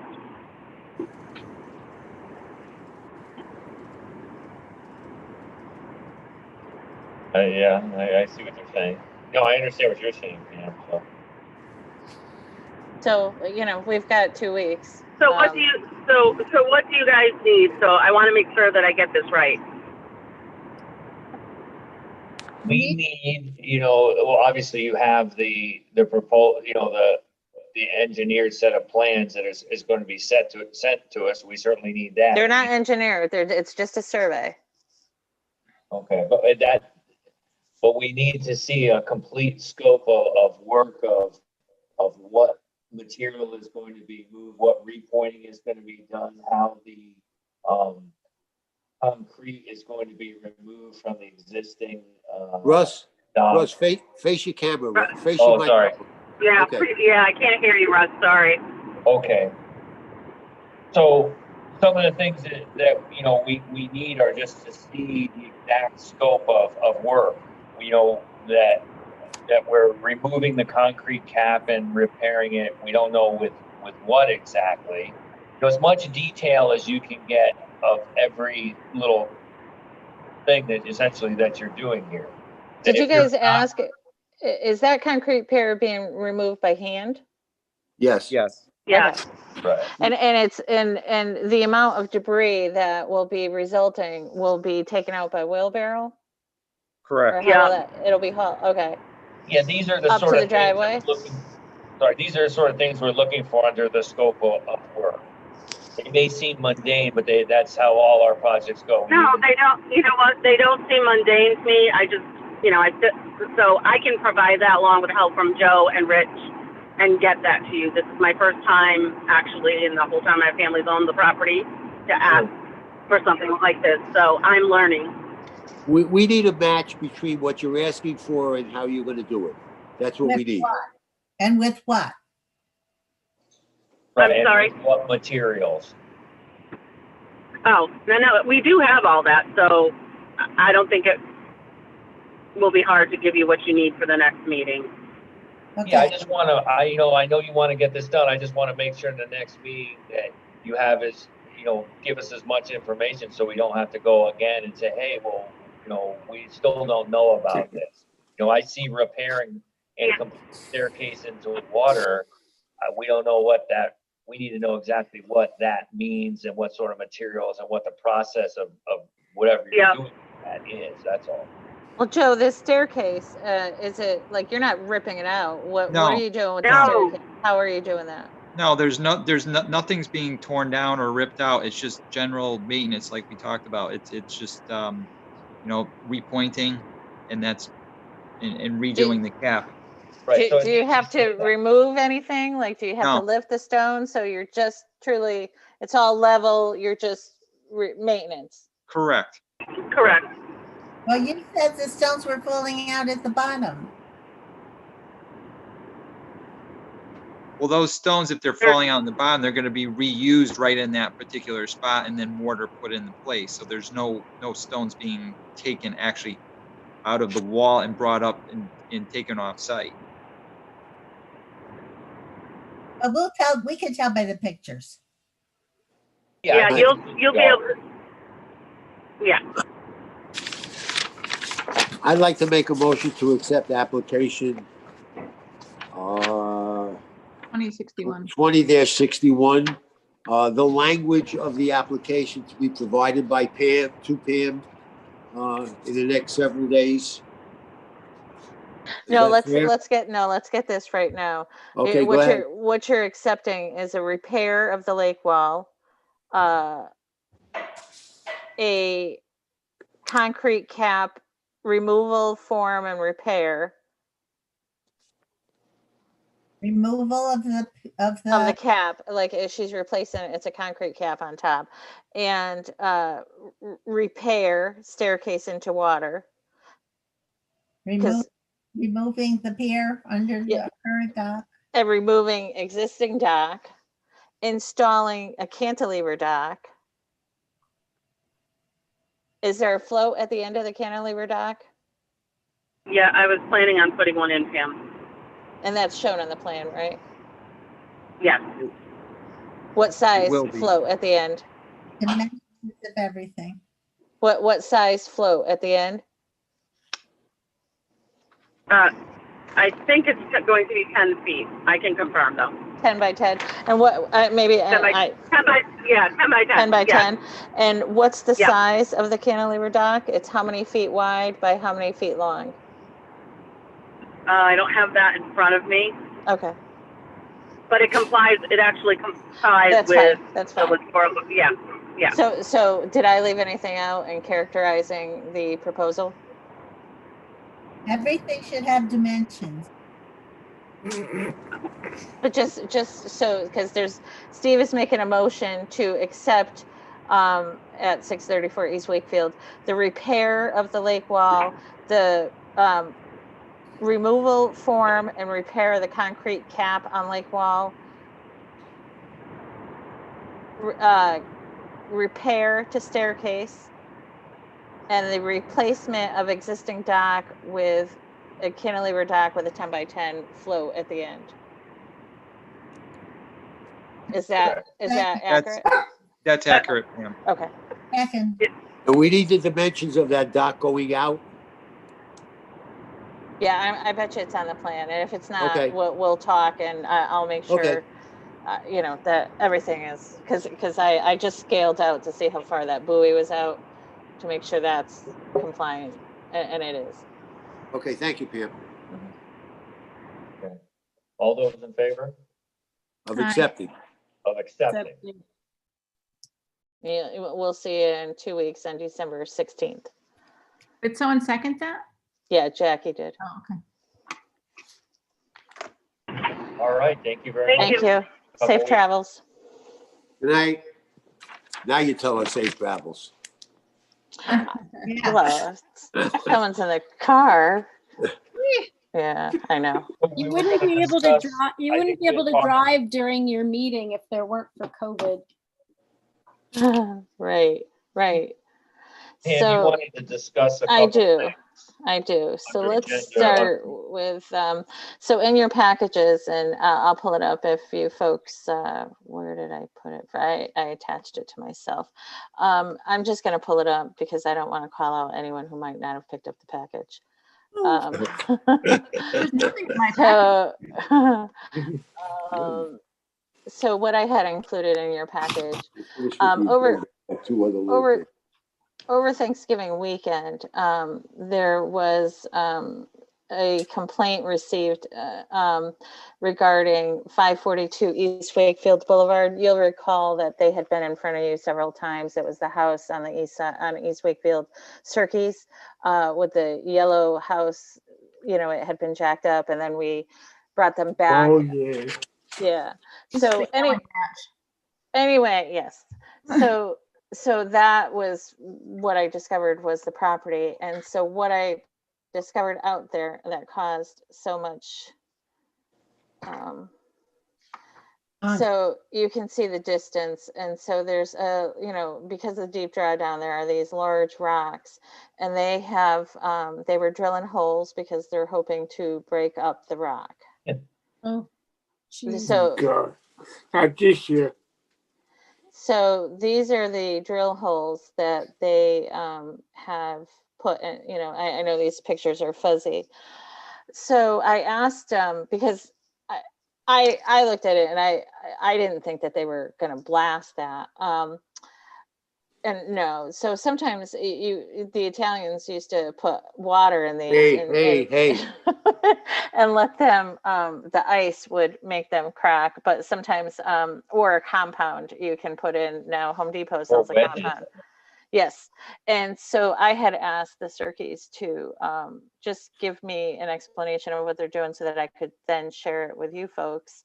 And you can guide me as to, you know, whether or not an application should be submitted for this type of activity. And it's funny that, haha, that this happened, because I got another phone call today, 407 West Wakefield, that was same type of thing as what he's looking to do. You folks had recently approved a cantilever dock there, and they had a shed out, you know, on their piece of lakefront, because the house is across the street, and they're looking to do the same thing. So it's, you know, an opportune time to hash this out. And how do you want to handle this? Do you want this type of activity to come before you, or how do you want to proceed? It has to, right? I mean, it so directly impacts the lake. It seems like it just isn't allowed. This is blasting up the lake bed. Yeah. Which increases the size of the lake, right? Just giving the bed. It seems to me that once you start doing this, I'm surprised these guys did this after all they went through and went out there. And it just seems like it just opens up when you have another one of these. Before you know it, it starts with drilling some holes. And before you know it, it's a small piece of equipment. Just drive it out there with, Right. you know, hydraulic blaster on the front of it, on the front of a Bobcat, and start taking stuff apart. People don't even realize, you know, they think it's fine. But, you know, I mean, I can see that happening. You know, you get a lot of new owners and people think, oh, it's not a big deal. I'm improving it. But I mean, everything is regulated on this lake, it seems like. So why So would I had a conversation with Matt Clausen, you know, who was a former commissioner and does a lot of lake activity. And, you know, because I wanted to check on something else, I had also, and I know he's working on the house next door. And anyway, he said that years ago, they actually could do that. They could take a drill out and do that. And it was only a phone call to Scott. And probably Scott, water? Yeah. yeah. So, you know, new commission, you know, it's just, and Steve. But even a phone call would have been nice. We're not hearing anything. Well, no. Right? Well, I think what Pam did as a follow-up was said to send the commission a a brief letter as to what you're proposing and how you're gonna do it. And then she would then present it to the commission. And depending upon the magnitude, the scope, the size, you know, I mean, if we're gonna look at everybody who's digging out a rock, we're gonna be here every night, you know, until midnight kind of. So I think, you know, Pam was sensible in saying, you know, just tell me what you're thinking about and how you want to do it, and I'll share it with the commission, and we'll make you know, I guess, case by case decision as to whether or not it's an application that may be disapproved, or it's not necessary for an application, and just go ahead and do it. We're okay. Once this gonna be Dig up over. the whole lake. Say that, Jackie? I said, just dig up the whole lake. Well, Go ahead. Look at those pictures again. Only some of us got these, or are these They were, last? they were in week? the package. I don't have them in my package. They weren't in this package. It was the one 2 weeks ago. no, this was 2 days ago or whatever. It was Monday or Tuesday, the picture. I don't think so.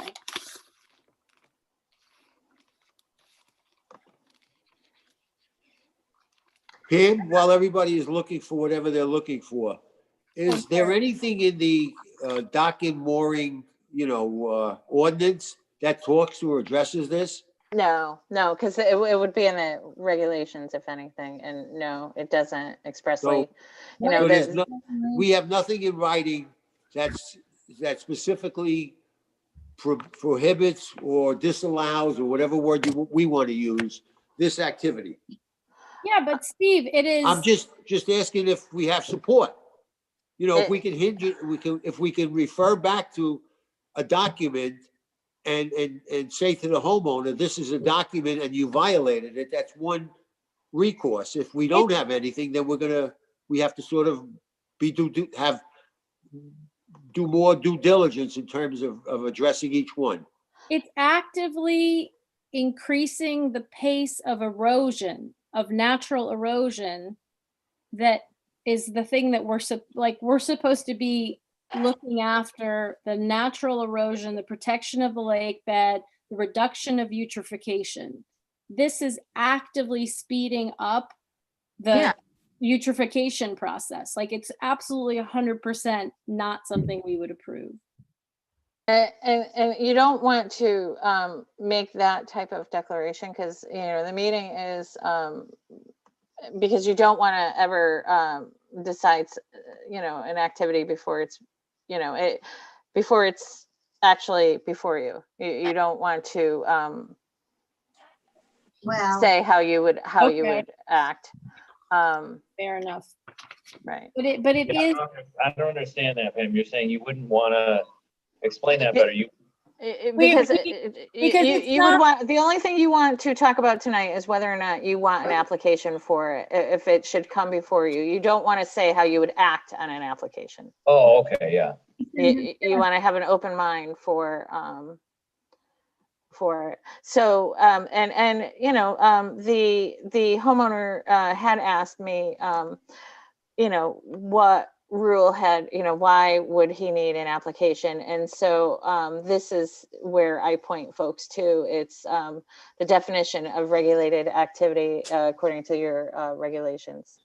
And it's any removal or deposition of material, alteration of watercourse within, you know, or wetlands. So this is why it would be considered, why it would come before you.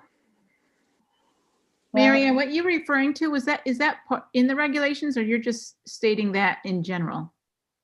Well, I'm stating that because that is like the protection of the lake and its health, right? Is sort of is what we're supposed to be doing. But it's not a regulation, right? Yeah. Who brought that screen up that had that last picture on it? Me. Did you bring that up, Marianne? Or was that under you, Pam? Which picture? The regulation of the regular. This? Yes. Yeah, where did this come from? This is your the wetlands regulations. Right. Right. So to me, that's very clear under regulated activity. But believe it or not, I get this question. I mean, I've gotten it several times. Well, why do I, and we're not done for the night with me asking, with me sharing with you, but To me, I it's want, definitely regulated okay, activity. so I should advise them to submit an application prior to your regular meeting. No, you should. Jackie, like I said, you're not making a finding on the activity. All your We have to wait until the activity's before us. We do cease and desist orders. Yes. So, and if I don't get, so cease and desist order, you're going to be looking for an application as a result of a cease and desist order. So if I get the application, the cease and desist order, guide me. If you want a cease and desist order, I will have one. The problem is you have to hold a show cause hearing within 10 days of issuing that. So would you rather that I wait 4 more days and then issue the cease and desist? Otherwise, you have to have a special meeting for the show cause hearing. This is how it was explained to me historically, how that, unless it's something really, which we may have, we're going to get to it, for a violation that I covered yesterday. So we may need to have a special meeting for a show cause hearing anyway. Hey, Pam, you have to accept every application that comes to your desk. In other words, if an application comes to your desk that clearly states that it can't be done, like Nothing states that it can't. There's nothing that states that there is nothing like that. There's nothing that is expressly prohibited in the wetlands regulations. Well, that paragraph that you showed us seemed to. That's what guides people onto whether or not an application is necessary, if it's considered a regulated activity. But when I read that, when I read that you put on the screen, if you take an application, you take what you have on the screen, say, hey, this cannot be done. It doesn't say it can't be done. That just guides them that an application is necessary. I think that it really is up to the commission. I feel like we regulate in everything on this lake to help protect it. The idea of having people going out and smashing rocks in it is counter to what I've seen here in the last couple of years, right? I mean, we want to know every little detail, and to say, well, oh yeah, it's fine to just walk out there and start. I don't care what happened in the past. I mean, people used to pump raw sewage in the lake in the past. Okay, so it sounds like We want an application. it sounds like everyone's on. Okay, so there's this one, and then there's another one, 407, and I'll guide both of them that you'd like an application. The other one has not begun. This one has begun. Should there be a cease and desist issued on this one? Yes. Yeah. Oh, yes. I mean, sir, wasn't this we had a lot of problems with these guys in the past, right? Well, that's not really relevant, but it is. Okay. Okay. All right. And okay. So we can close the conversation on this because I have some guidance going forward. I'm just going to show you one more. But Pam, yes, please issue the cease and desist so that we can address it in our next meeting and not have to schedule a special meeting for it. If that means issuing it in 4 days, that would be great. I thank you for that. So, okay. So this resident, the house is across the street. This is 215 West Wakefield. And there's a very small parcel of lakefront land, as you can see, between the edge here of this is, the lake wall, and this is the road. The road? That's the road. Where the fence is, it's right on top of the road. West Wakefield is right adjacent to that. Yeah, so this is 215 West Wakefield. This isn't 215, across the street is 215. So this homeowner had visited second floor land use office. It started with a contractor coming in ready to pull a building permit. This used to have a deck on it. to some, I don't know the size of the deck. I don't know the shape of the deck. But there was arguably a deck there because, a local contractor came in ready to pull a building permit for it, which he was advised that, no, you got to go through wetlands. You may have to go through zoning. Your starting point is with a survey. And once you get the survey, then let's sit down and let's go over it of where you need to go from there.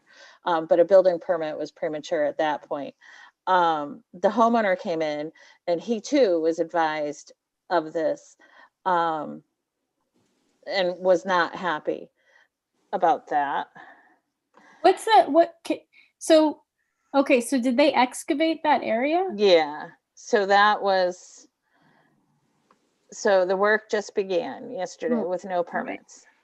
Dear me. Well, okay, I think we should issue a cease and desist on that one too. Absolutely. So, I believe he met with, I had called the town manager out to join me with this one. And I believe that he may have been meeting with an engineer today. This was contractor Joel Jarvis who had done this.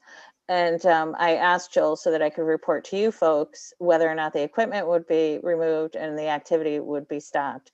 And I left there not quite sure that it would be, but when I returned, bright and early this morning, the equipment was gone. And from what I understand from Bob, the homeowner was now consulting with an engineer because you can see the exposure that, we get a little bit of a, Yeah. where am I? We had a little bit of a mess going there. Hold on, I'm sorry. So, yeah. So this one, if we had, so they're gone, but he had asked me yesterday, could he build a lake wall, do a block wall here because, you can see it's ripped apart. And like the silt fence wasn't installed correctly or anything. And I said, no, you can't do a block wall because, that's more or less finishing the project. You want to stabilize this, like you need to immediately come up with a plan to stabilize this and, let me know. And I'm going to communicate with the commission, tonight of what we've got going here. But this, does cause you some pause when you see it. Because this is what we have out there right now. That is so close to the water too. The Yeah, water comes it's like right it's almost in the water. Yeah, because we're drawn down, right? Yeah, it is. This is the water. Yeah, like this is. property is Oh, that? wow. Why did the seawall just end there? Well, I think I think there was a bank, and I think these rocks that you see were, and we're holding it up. You know what the original intent was to do there? Oh yeah, replace the deck, just make it better. I don't know for sure because we never got that far. Yeah. Well, it certainly seems like a cease and desist, obvious to me, and then it needs to be, again, an application and brought forward as to what is the plan to do there. And now how to Shall it stay like that until December 16th? And there'll be a show cause hearing that night, December 16th, which is, the Well, next regular what meeting. are alternatives? I mean, they've well, got, let's try to stabilize the erosion is what our next alternative would, to get a better silt fence and hay bales in there. yeah, correct? because it's about to rain. Were those pictures taken before that heavy rain we had? No, it was yesterday. It was after that heavy rain. It's gonna start raining tomorrow. It's supposed, yeah. Yeah, Yeah, I mean, I think that the step would be to inform that, they need to stabilize what is there for erosion with rebuild the silt fence and install hay bales to help hold that back. Okay, and so then there's one more, Oh. unfortunately. Give me a second.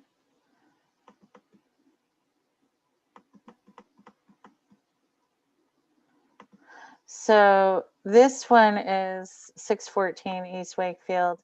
And it caught my eye when up by the road, there was a major delivery of bluestone. Oh. And it was sitting in pallets, and it's like, okay, what's going on here? There's no application, and you're going to be doing something with that bluestone. And I had approached the home, and I had spoke to the resident who was there, and I believe he was the son of the owner, and they had just purchased the property, and I advised him and I told him, and he said he would let his father know. This is what was there a couple days later. Oh, let his father know. boy. He didn't care.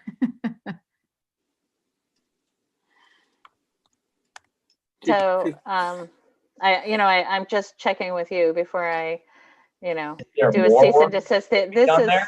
This is Saturday, this past Saturday of Thanksgiving weekend. So this photo's from there, and the equipment was still there. So to answer your question, whether or not there's more work, I don't know. Is there a silt fence in front of between the machine? Yeah, and the lake? because this is not a result of an application and it's a result of an enforcement order, there's a thing, you really only restricted to curtilage is the term. I wasn't going to go prowling about the yard because I wasn't invited there. Right. So I was, you're limited, as part of enforcement only to go to like the main access, like here. So, I wasn't going to take it upon myself to look at this down here. But I do see silt fences there, whether it's installed correctly, I don't know. Are those blocks, were they just put there? Those No, blocks? they're installed. They appear to be installed. It's bluestone. It's a new bluestone walkway and a bluestone patio. And we have no idea who the contractor is who did that. No. The owner. No, because Well, it we had also, grass growing in between it. This is the before, Jackie, and this is the after. It was, a He stone. pulled that all out, Jackie. What? He pulled it Everything out. you're looking at right now has been removed and replaced with bluestone. Yeah, these are before and after pictures. Okay. Can we see the after picture again? Excavator and all.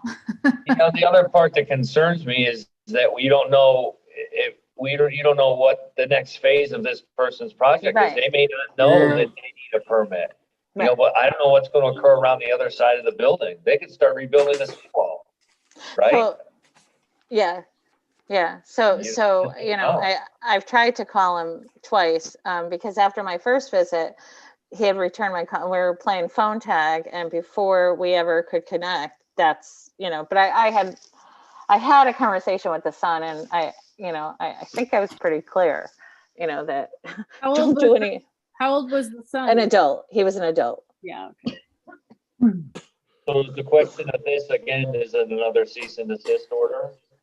Yes. And, I'd like to get an application because, in the end, that's what you're going to be looking for is, an application to approve the work. So, but I don't, if I can't get a hold of him and get some assurance that he's not going to,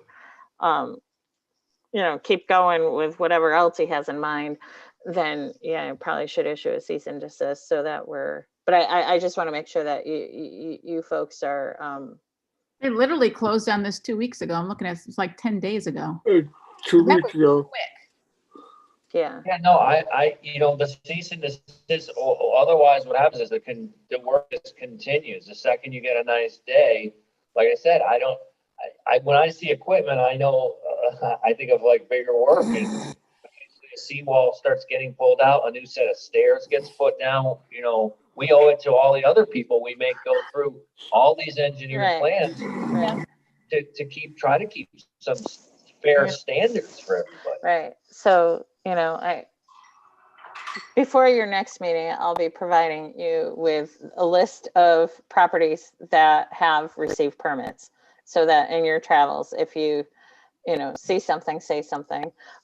Christine had called me this week about a project on Newfield Road, and I went and visited that site, and it is wetlands, but they didn't clear it.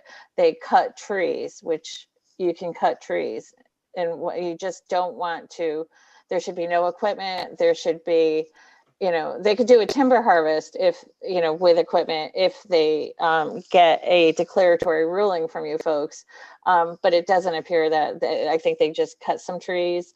And, I don't think it warrants a cease and desist. I'll watch it, keep it, because the next, we'll see. The But minute they I may. see a tractor or something in there. I'll call Exactly. you. Exactly. Yeah. Yeah. But it looks like they knew what they were allowed to do, and they didn't step outside. All right. But yeah, that one probably doesn't. I mean, if it's not dug up and I don't think so. Right. That's within their rights. And that's what we have for tonight. So I'm confused then, because we had that property over. The chickens, there was equipment. They were in there with equipment. When they took that the other one. equipment out, they had cut trees, and there was a big deal in here about. The And trees they, that were cut. and we never did get on site, and there was disturbance. Like, when I was, they had been, it was a different story. They didn't just use a chainsaw and cut trees. There was more than, I believe, in my opinion, but it's done. There was Okay. more than what was presented by their attorney. Okay, I thought that the cutting of the trees was an issue on that property as well as everything else. Yeah, no, they had a backhoe in there. Okay. Still learning curve for me.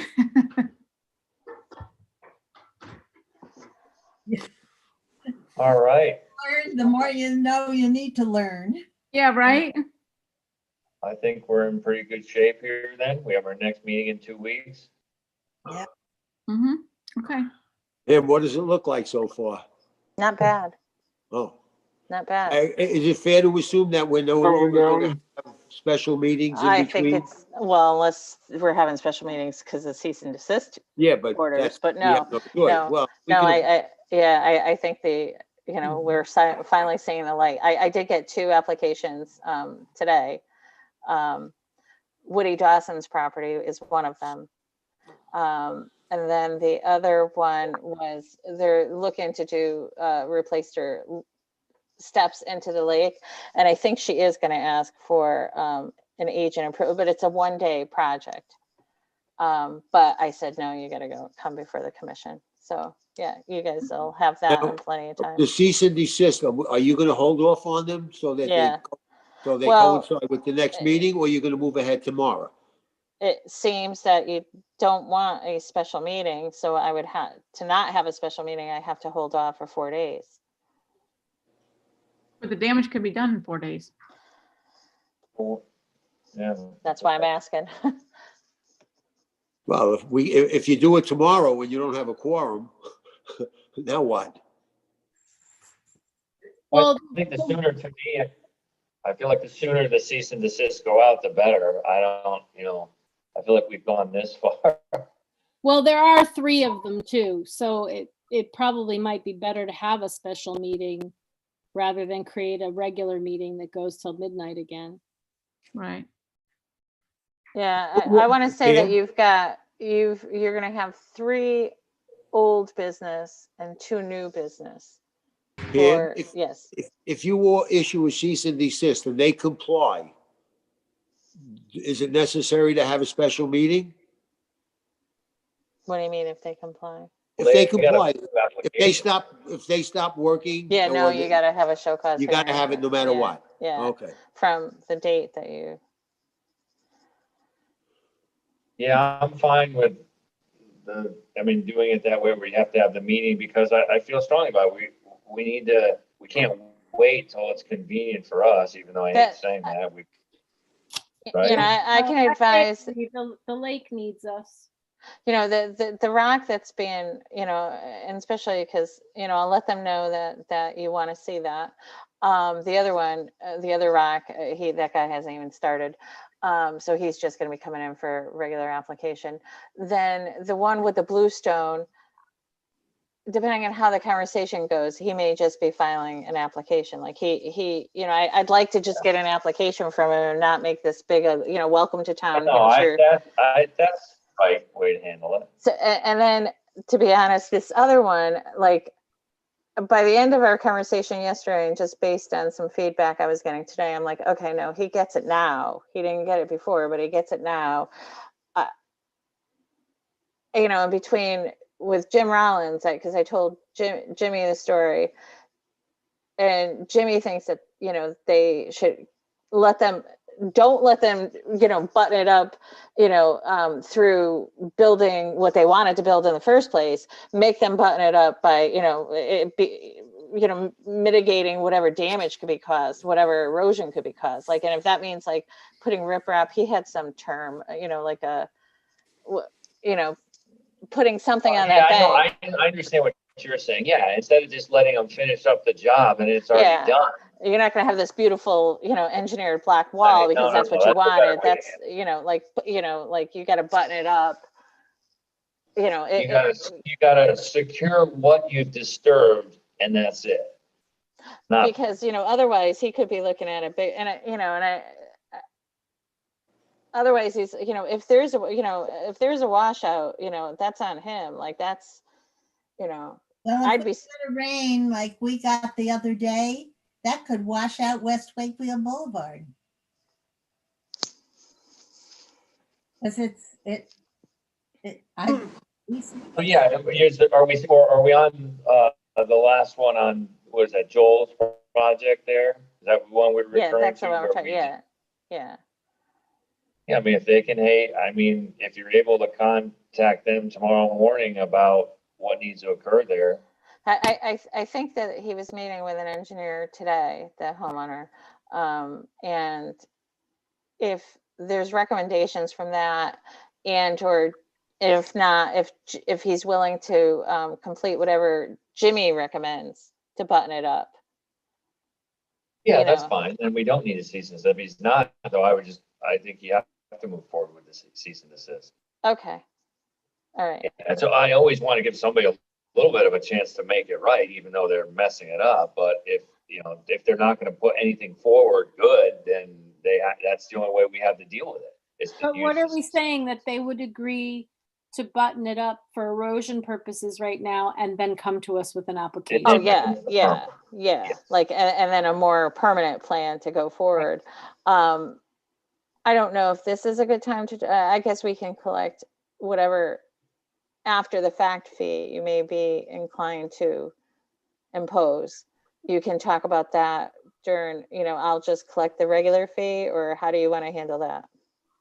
Do you want to wait to talk about it as these applications come in, or do you collecting an application fee, or collecting like? Well, I'll be definitely getting an application fee. The question is whether or not you're inclined to impose an after the fact fee. Oh, like a fine? Oh. No, it's called, because there's fines too. It's called an after the fact fee. Right. Okay. Yes. Or do you want to wait until they're before? No, I'm for that too. You have to kind of put you have to put your foot down a bit. I mean, otherwise you keep getting rolled over, in my mind. There's got to be some bit of teeth to it. That's 2 yes. Anyone else want to weigh in? I agree. I think you have to set a precedence. I think people are laughing at us and saying that, what does the inland wetlands do? People are doing everything around the lake. That's what I hear. Mm-hmm. I know Christine's up for fines. I am. Yeah, see, I knew that. But no, I mean, I think that most towns do that. I think a lot of towns do that. And there's probably any number of places the town needs to do that more, and other places too, to enforce things. But so I'm for going in that direction. Do you want to hold off on that decision until they're before you, or? Yes. Okay, let's do that. Let me just collect, and then see what the reaction was a little. Yeah, because it could be, let's do that. But I'll let them know that I had that conversation, so be prepared. Okay. All right. Can I ask a question? I don't know if it's I feel like I need to ask everybody how to handle this, but now that I've been studying up and learning so much about erosion and wetlands, I have noticed that on my own waterfront parcel, there's some erosion that should probably be mitigated. So I looked at the property with Eric Christensen and we sort of came up with what might be the best plan for mitigating it in terms of landscaping. But I'll have to come before this commission with an application and I'm To on. landscape? Yeah, will I? No? No, not for landscaping. I mean, you're not changing grades, building retaining walls. You know, sometimes you just have to talk to people, you know, like, what's your idea of landscaping? My idea of landscaping is shrubbery, you know, plants. Well, there's going to be planting, but he is going to need to come in with a small machine to move some earth around to direct the water. And that is usually a trigger. Yeah. Yeah. So, the machinery is, Yeah. you know, So you're I doing guess, a lot of planting. like, when you're- what's the protocol for me as a commissioner? I just come before my commission? Yeah. Okay. Yeah, you come out as a homeowner, right? I've seen people do it before, I think. You become, Yeah, you recuse yourself and just present it as a homeowner. Yeah, okay. Jackie done it. Who? Done it? Jackie did it? done. Yeah, she did last year. Okay. And well, not used to do it all the time, but that's different. All right, I think we're good then. I'd like to make a motion to adjourn. Is that what we call it? Second. Second. Also. All in favor? All right, everybody, stay Thank you. safe. Good night. Hey. You too. Good night. Good night.